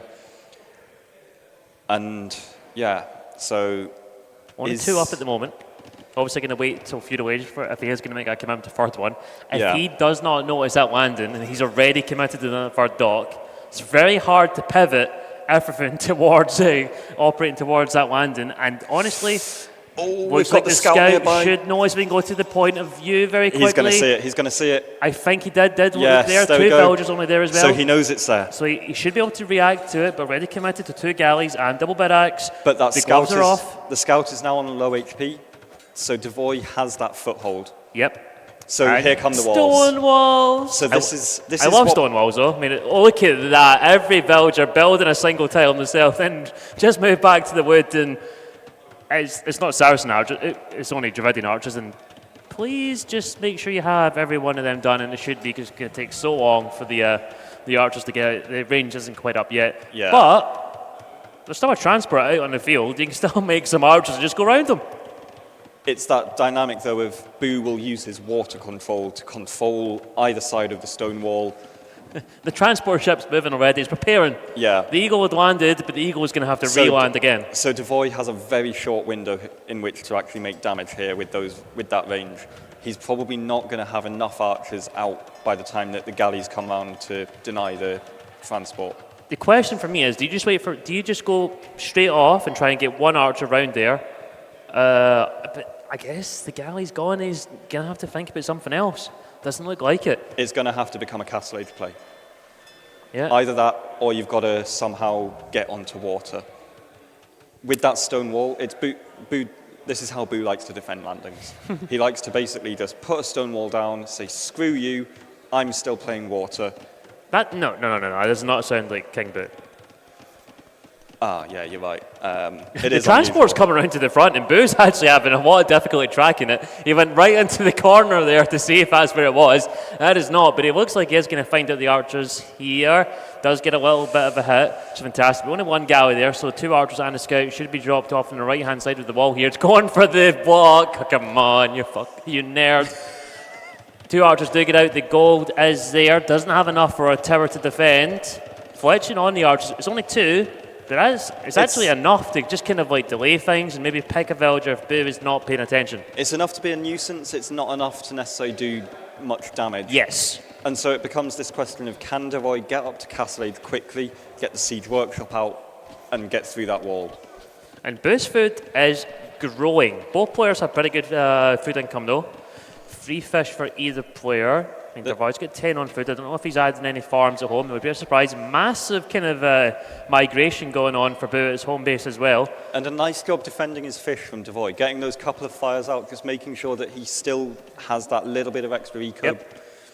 And honestly, it's fantastic. This whole landing has distracted Boo's full water army. Yeah. It's not going forward, causing any damage that way. Is he sending another villager forward? No. Oh, he's just repairing it. He's repairing. I like that move. I really do. Because the big thing with transports is that, if you can snipe them, obviously they're useless. But if you just keep it being a nuisance, keep Boo having to pay attention to that spot there. And he's got the fires coming as well. So fires coming, so he's got a bit of a buffer. He can try and force, those galleys out the way and get that landing round again. And both players sold the remaining stone, of course, 200 for darvoi, so he gets a little bit more of extra. Go on, get those archers round. And now we've got a number of archers that's a real threat. 6 archers, Boo sells 100 stone as well. Both players trying to get up to Castle Age. There's villagers still on the island for darvoi, so Siege Workshop could be coming up once he does get there. Should be up pretty damn soon. And yet another dock. Another dock from Boo. That's confidence right there. That is confidence. It is. He's confident he can handle this landing without. Ooh. If darvoi goes through those galleys, that's going to be painful. But and the flip side, though, he's also going through the TC on the other side. Don't want to lose HP on that transition to the Castle Age. Just try and have darvoi. Please be careful. You want to have max HP on these guys. You want to be going to crossbow. Want to be getting to bodkin. Deny the goal, just in the short term, is probably decent enough.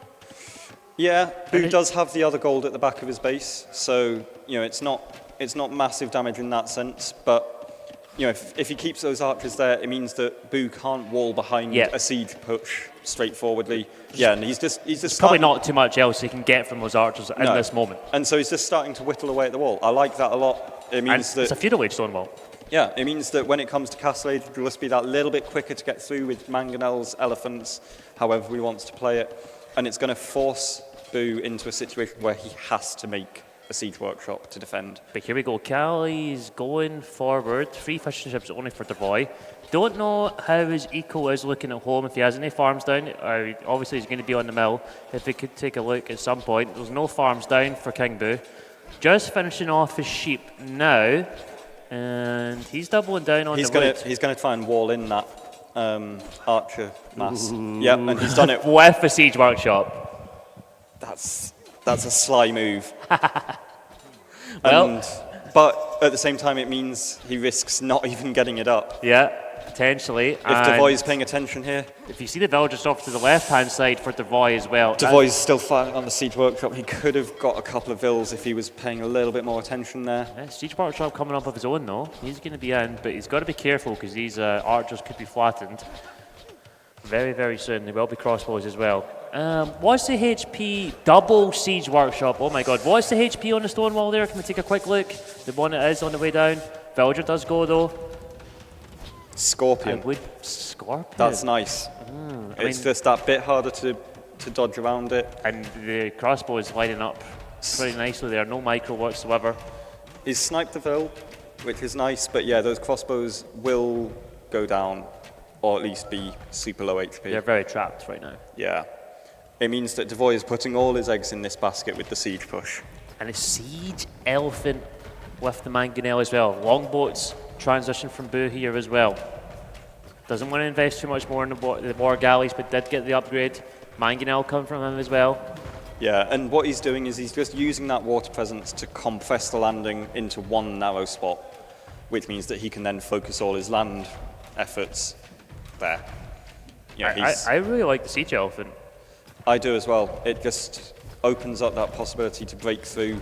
It means that he provides a target for Boo's mangonels, so he can then focus with his own mangonels. And it opens. Micros here is going to be really hard, especially for darvoi. Not a lot of wiggle room left to right.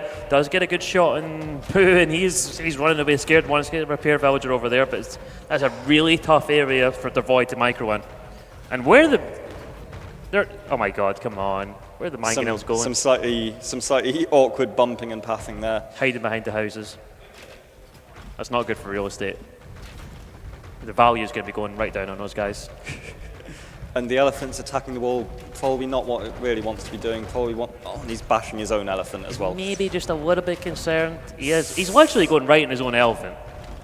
Again, animal cruelty. darvoi will be being reported to the WWF and the RSPCA for this. He's just killed his. It's really sad. It's really sad. But there is 3 mangonels versus 2. Can we please get repair? No repair. One of the siege workshops goes down to that water control, and this is where that water is so valuable. He's taken out some of the forward pressure. He's compressing it all into one narrow push.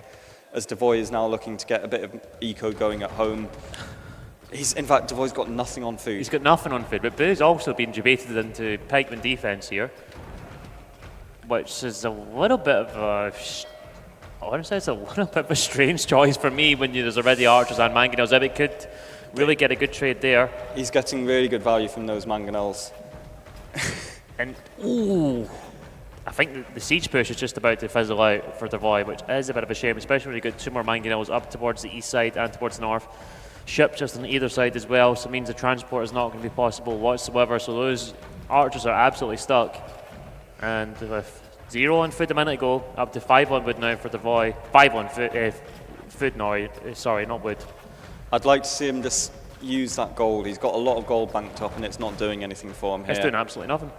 And yeah, this siege push, this expo push, it's just been... It's fizzled out. It's been really well contained by Boo. Yeah, he's done a fantastic job of forcing it into one place, managing it around. Yeah. And darvoi is now in a situation where he's essentially got one play left in him, which is boom into fast fire and prey. Big praise. Big prey. 1994 prey is certainly what darvoi is going to be doing. Might be giving himself a frog emote to end this game. Second TC is down. Lots of farms. Does he have horsecore at least? He does. He does have horsecore. He does have horsecore, so thank God for that. And Boo has invested a lot into this defence. He has. He's got 4 mangonels out. He has. So it's not done nothing in that sense. Boo has also gone for, he's gone on stone, so he's going to look to get a castle down in that area and just contain the forward. But that opens up that window for darvoi to go on water. Mm-hmm. Boo has not invested anything more onto water recently. So if darvoi does, make that, fast fire play, it could give him a window. It's not a big chance. We're not talking, it's a 50% kind of play. We're probably down to like the 10 to 15, maybe 20 on a really good day, but I would be probably leaning towards a 10 to 15 in this kind of position.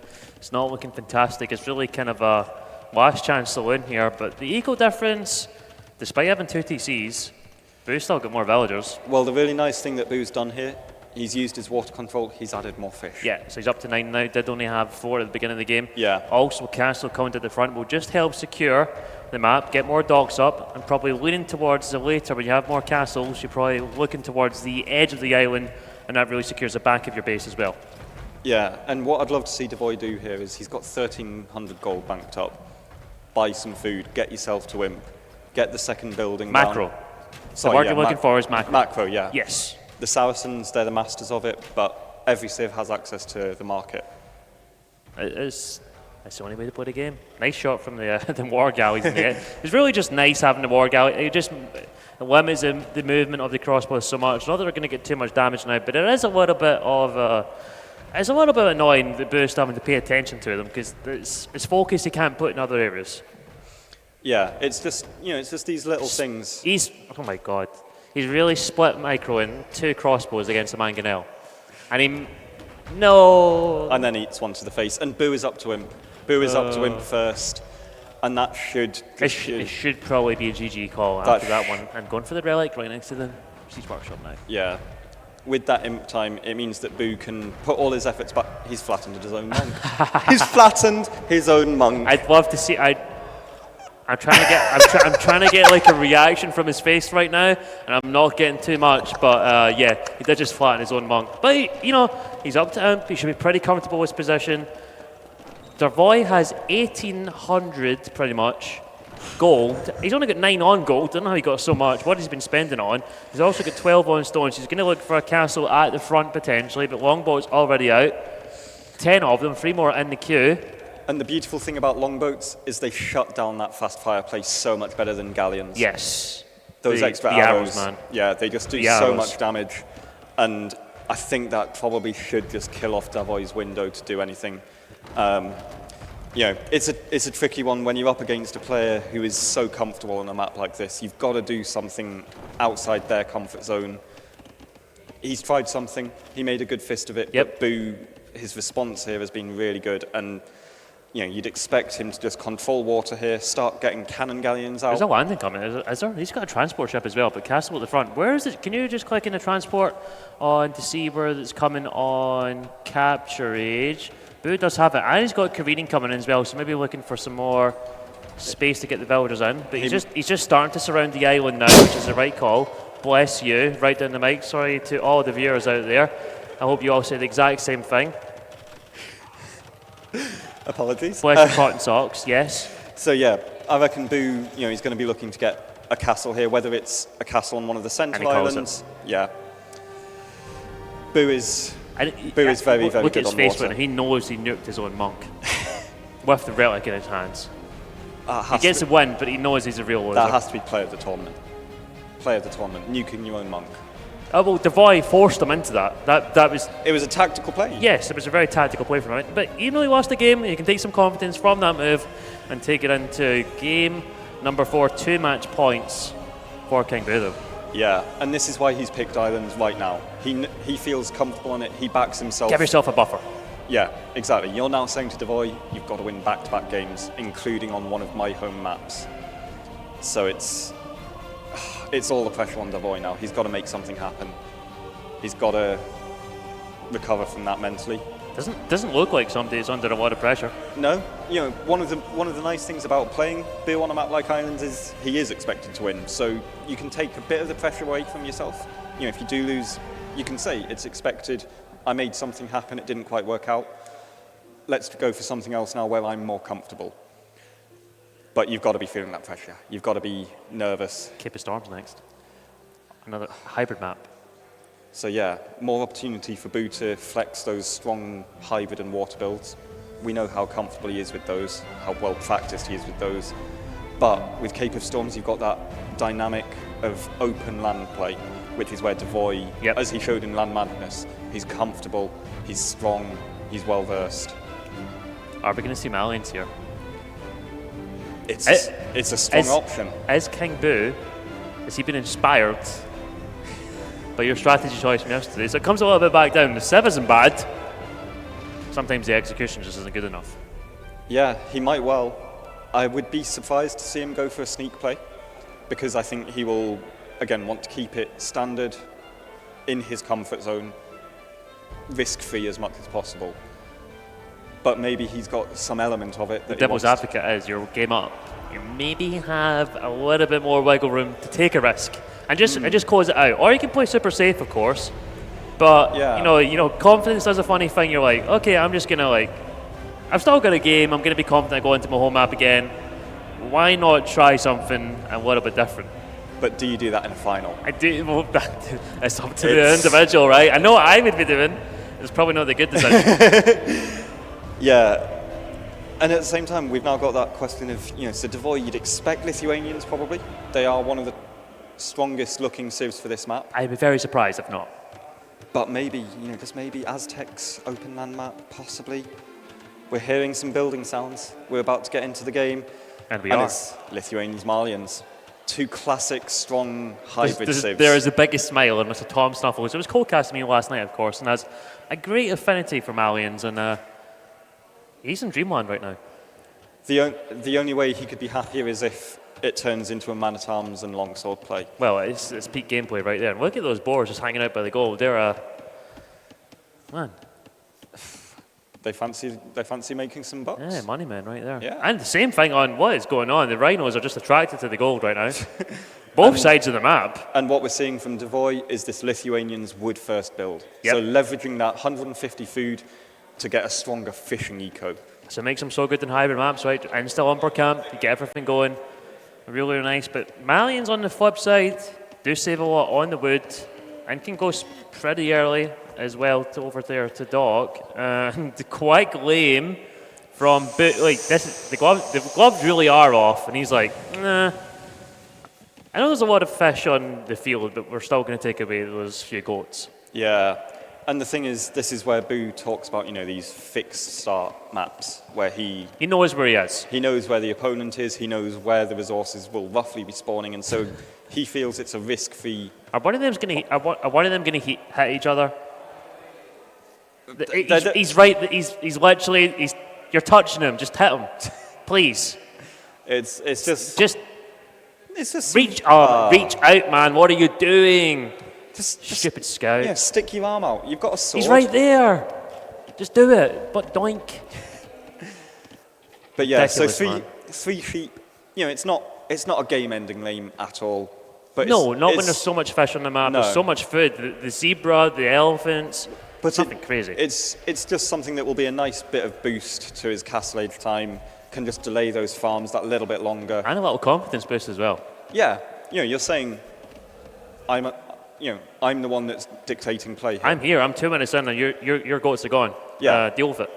But we've got the dock from darvoi earlier than Boo's dock, so he's going to be getting that fishing eco going. And what you'd expect to see from Lithuanians is something like a sort of 19 or 20 vil click up, but with really strong eco. 4 or 5 fishing ships, and it just powers them through that early feudal age. It means they've got that flexibility if they can make a big military play, scouts, skirms, or they can bank it for a quick castle age and get those knights with the relics going. Yeah, and all the relics pretty much an essential area, so it's really nice picking Lithuanians on this map because you pretty much have a guarantee where you know where the relics are going to be, whereas in a more random map script, you don't really have a decent idea, and having the extra attack on the knights it's crazy. It really is a big boost. It's even going up against the camel set potentially with Malians. 10+4, 10+5. Yeah. Camels are useless. And especially, being Lithuanians, you've got the faster working monastery, you're incentivized to make monks anyway to get those relics, get a couple of conversions on he's just left that zebra out in the open. Thought about pushing it, got bored. I mean, WWF, we have been on the phone. They are watching out for darvoi and especially King Boo as well. We'll see where this goes. Good eco difference already for darvoi. And this is the power of Lithuanians. This is why they've turned into one of the most popular civ picks for these hybrid maps, whether it's Cross, whether it's Cup, whether it's Kawasan, just Cape of Storms. Literally Cape of Storms just seems like the perfect map for Lithuanians. You have that really strong early eco. You take map control. You know where the nice little quick wall. That's some really nice little quick wall. Indeed. It's a really nice detailed bit of play that it's not anything super amazing. It's just attention to detail. I think Boo's only got the one villager over on a dock, so does usually add a second quite often or not. And that's a really nice uptime for darvoi. That is a really nice build. He's going 18 vil up. 18 villagers, 4 fishing ships. Things might be kind of a struggle going for that second lumber camp now. I would just be expecting a water opening. Maybe even just goes for 1 fire potentially with the 50 gold he has left. Yeah, what we want to watch out for here is whether he adds a second dock or goes for a barracks. With this map, I would probably expect the barracks and get into maybe an archer play, something like that. And that would open up the possibility of a couple of fires for water control. Where are those villagers going, man? Okay. And there's the barracks, yeah. So he's going to play land. With the food eco he's got, I'd expect it to be archers, especially down 3 goats. You don't want to necessarily risk it. But yeah, a bit of water control, whether that's just to protect your own fish or even put the pressure on Boo to snipe his. And then archers get through the centre. Yep. and hit those wood lines. You know, this is a map where you get lots of little holes in the wood lines. You can go around the outside as an option. You know, there's plenty of scope for different angles of attack.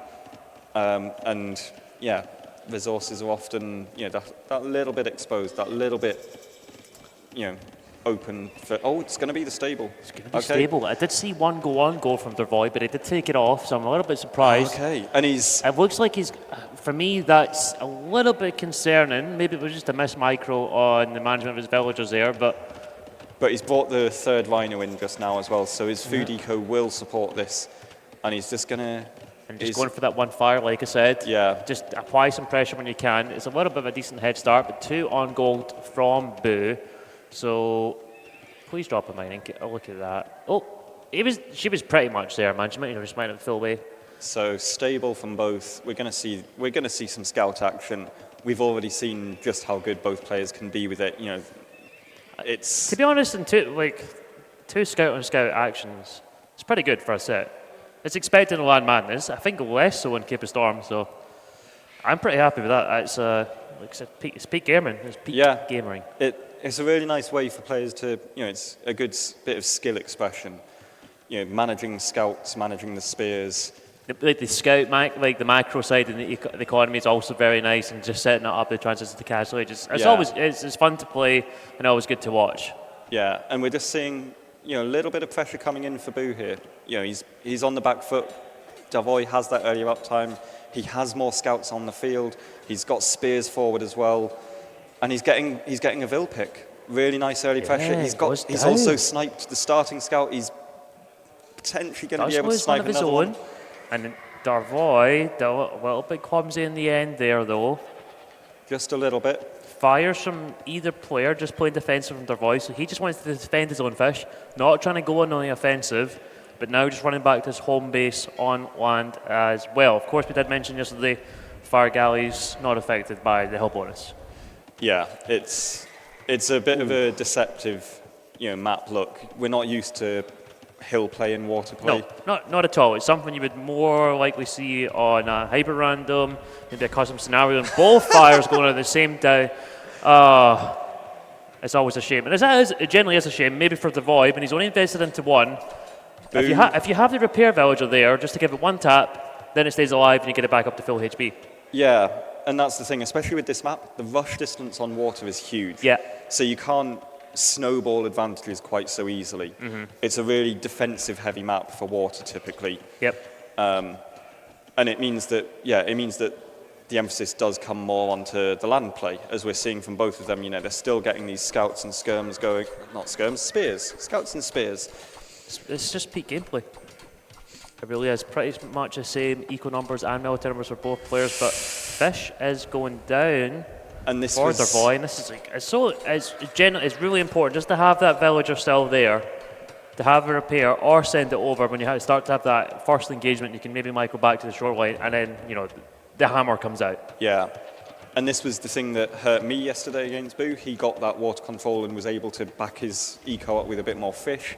I expect he will do exactly the same thing here. Once he knows he's got water, he'll just mix in even just 2 or 3 extra fish, just to give his eco that little bit of a bump towards Castle Age. He's got the wall down at the front now as well, so he can feel very secure knowing that darvoi has to go up and around the outside if he wants to get anywhere. Yeah.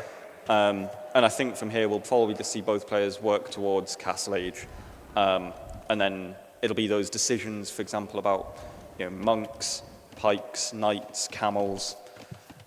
I think we're going to see a bit of a mobility-based matchup here.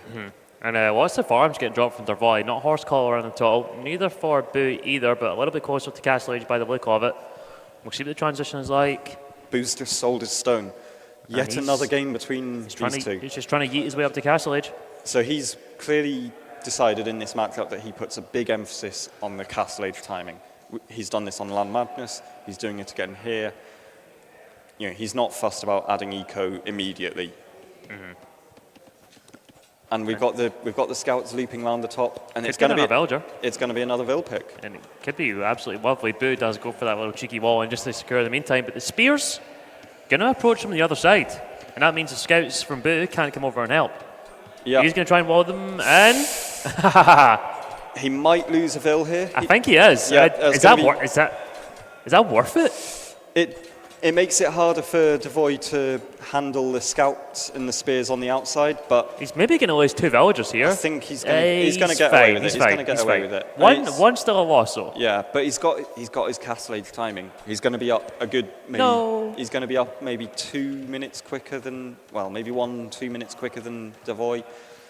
And this is where that fishing eco. Look, he's already added in a couple of extra fish. Yeah. He's now going to go into knights, probably add camels behind that. Which makes Bloodlines, Forging, all these upgrades a little bit easier. Doesn't have the first armor yet, so he's really prioritizing a little bit extra HP, a little bit extra attack. He is wanting to play on the front foot here. And darvoi does have the resources there to click up, so it's going to be 1 minute and 30 difference between the two. Important as well to note, darvoi has had to build a lot of farms. Boo Can't really decide where he wants his second build, and he's going for a barracks. So he's going to have to double down on the pikes here. Faster moving. Yep. Back it up with monks. Get a few knights in for raiding, that kind of thing. It could be a strong play. But the big thing for Boo is he's not had to build a single farm until now. And especially with the Malian cheaper buildings, it means his eco is just going to be that little bit more secure. He does need to get some farms down. Can't add the TC though unless he buys it or mines some stone. Yep. Yeah, he's putting that emphasis on the quick timing, making that sacrifice of getting the numbers and snowballing out. Yeah. Get the military lead, the map control, and then make a decision on eco behind that. For darvoi, do we just go for a pikeman defense and go for TCs, and then maybe if you do see a siege workshop coming forward, you just go for a reactionary siege workshop yourself? You're going to lose a villager there. A little bit sloppy actually. Yeah, I think we are going to see pikes.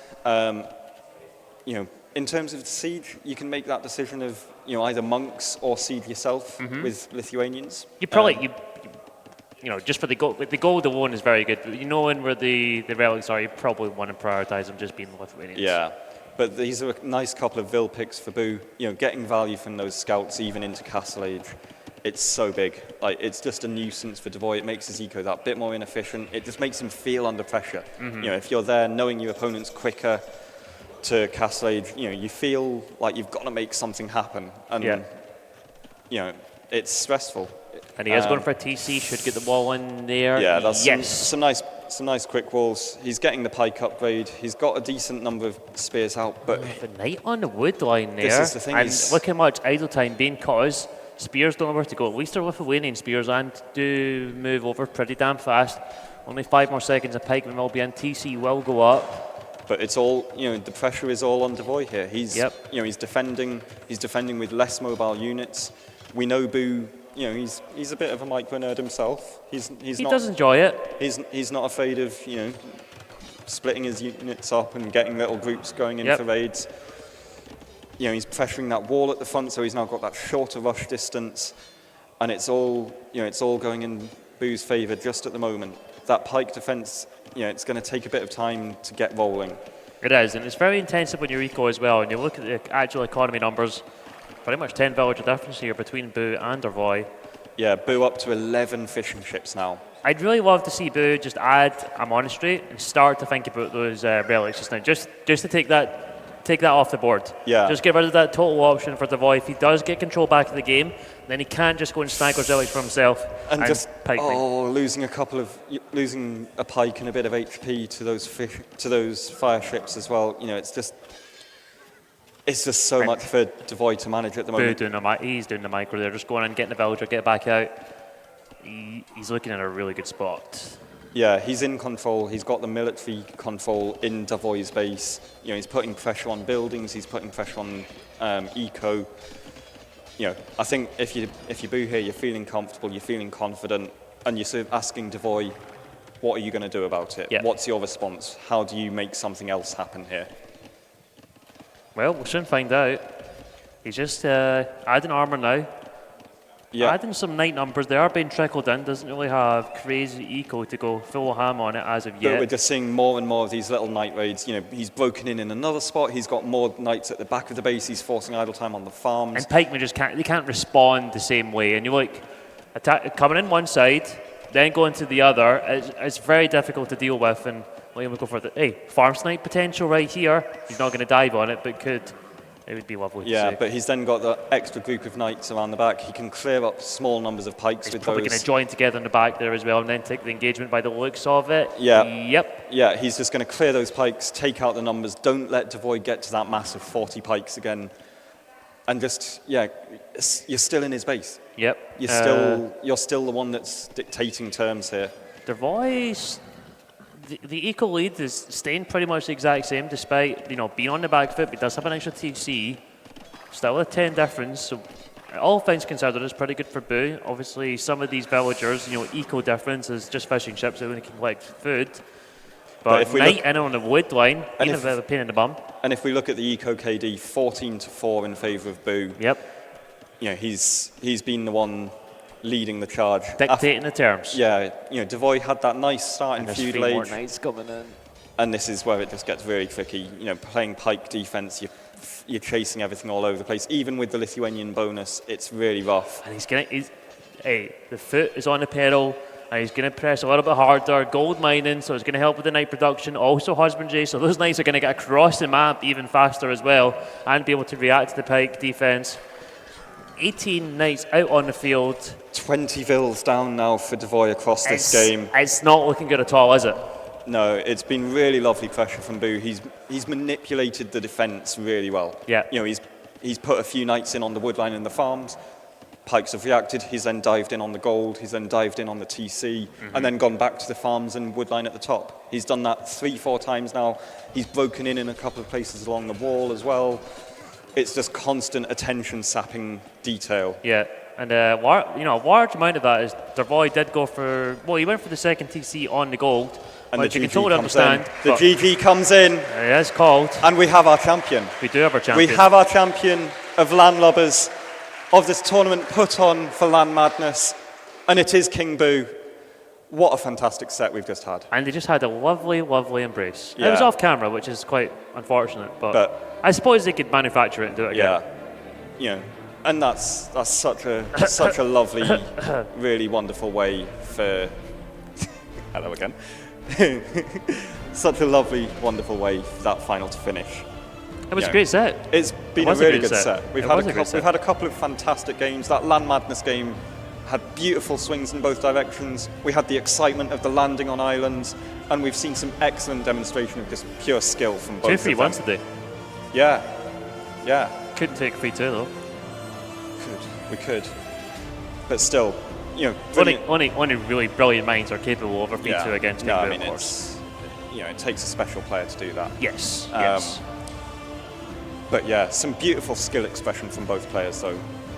We've seen some really beautiful micro, some great map awareness, and we've seen why these players are so good. They're fantastic, and they're taking a nice. We don't have the novelty checks, unfortunately, where we can roll them out, but they're taking a good chunk of change home as well. Up to a B tier event now on Wikipedia. We had a good donation yesterday from I mean one of the viewers, so it's fantastic. Obviously, the size of the event is just growing and growing and growing, and it's a great incentive for the players that are involved. Yeah. The generosity of the community in supporting this, whether that's been through subs, donations, just time spent here. We've had a lovely crowd here in the hall with us. We've had plenty of people watching at home, some lovely comments coming in. It's been great fun. Even VOD watchers. I know. Even VOD watchers. They're out there. And the YouTube watchers. Don't forget them. We don't talk about them here. Oh, well, I do, and I thank them. They've been wonderful. The attention we've been getting from people has been lovely. We've been getting plenty of lovely feedback, and we're now going to hear from the 2 finalists. And AC. And AC. I think. Yes. He's looking good. Hello, thank you boys. Thank you for throwing it over to us. So we've got the 2 players from today's final and the final of the tournament. Can we have a huge round of applause for our 2 players, darvoi and King Boo today? Well done, boys.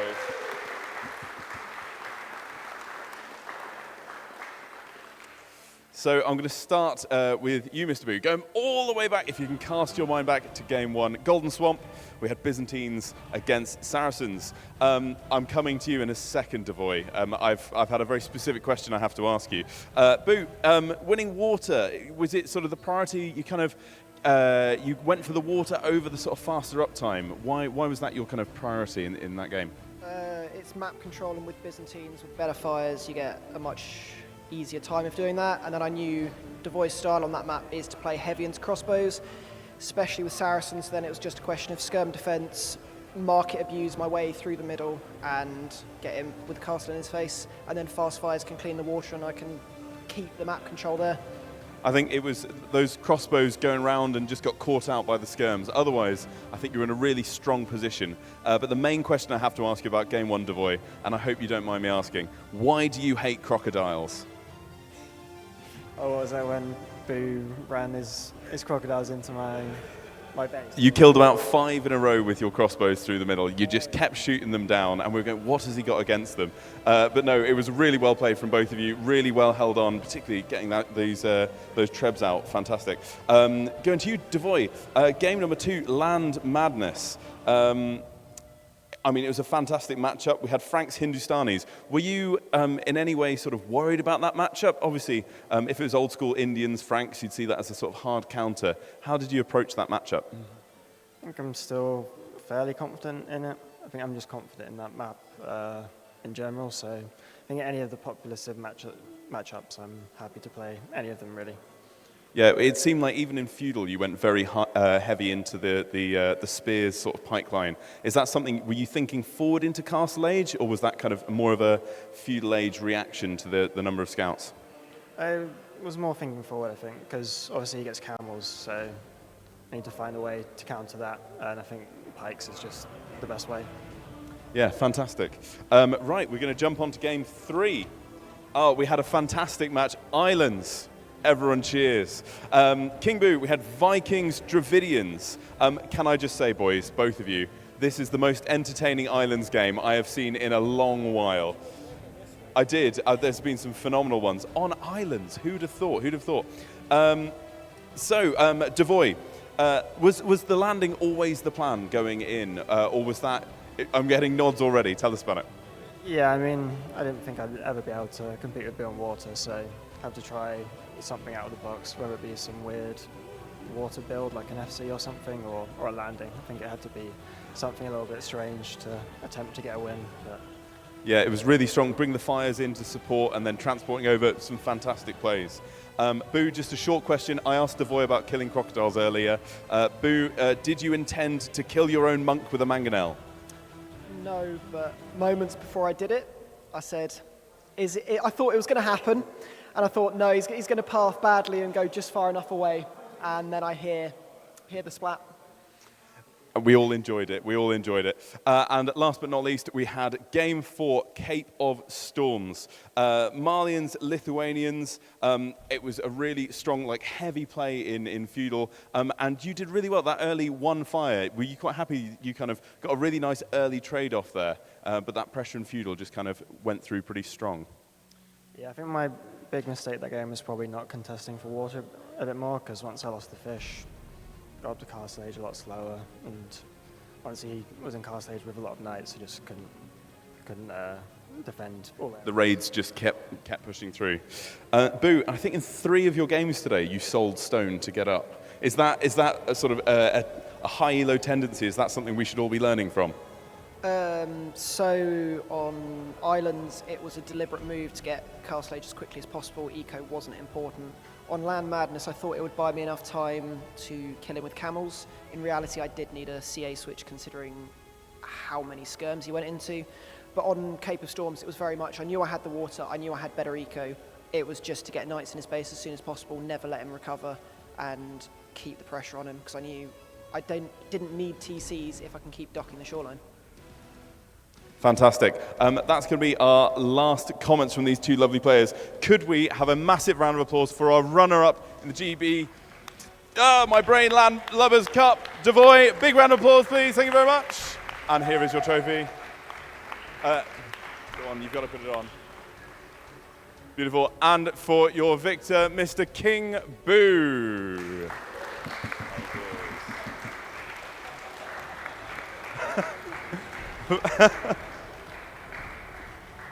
Strong work from our cameraman there. We're going to have a short break now, and then we'll be back with some more fun LAN Lubbers. Thank you once again for joining us. Can we get one last final big cheer from everyone for everyone who's competed in the tournaments up until this point, here and at home. Thank you very much, everyone. Well done.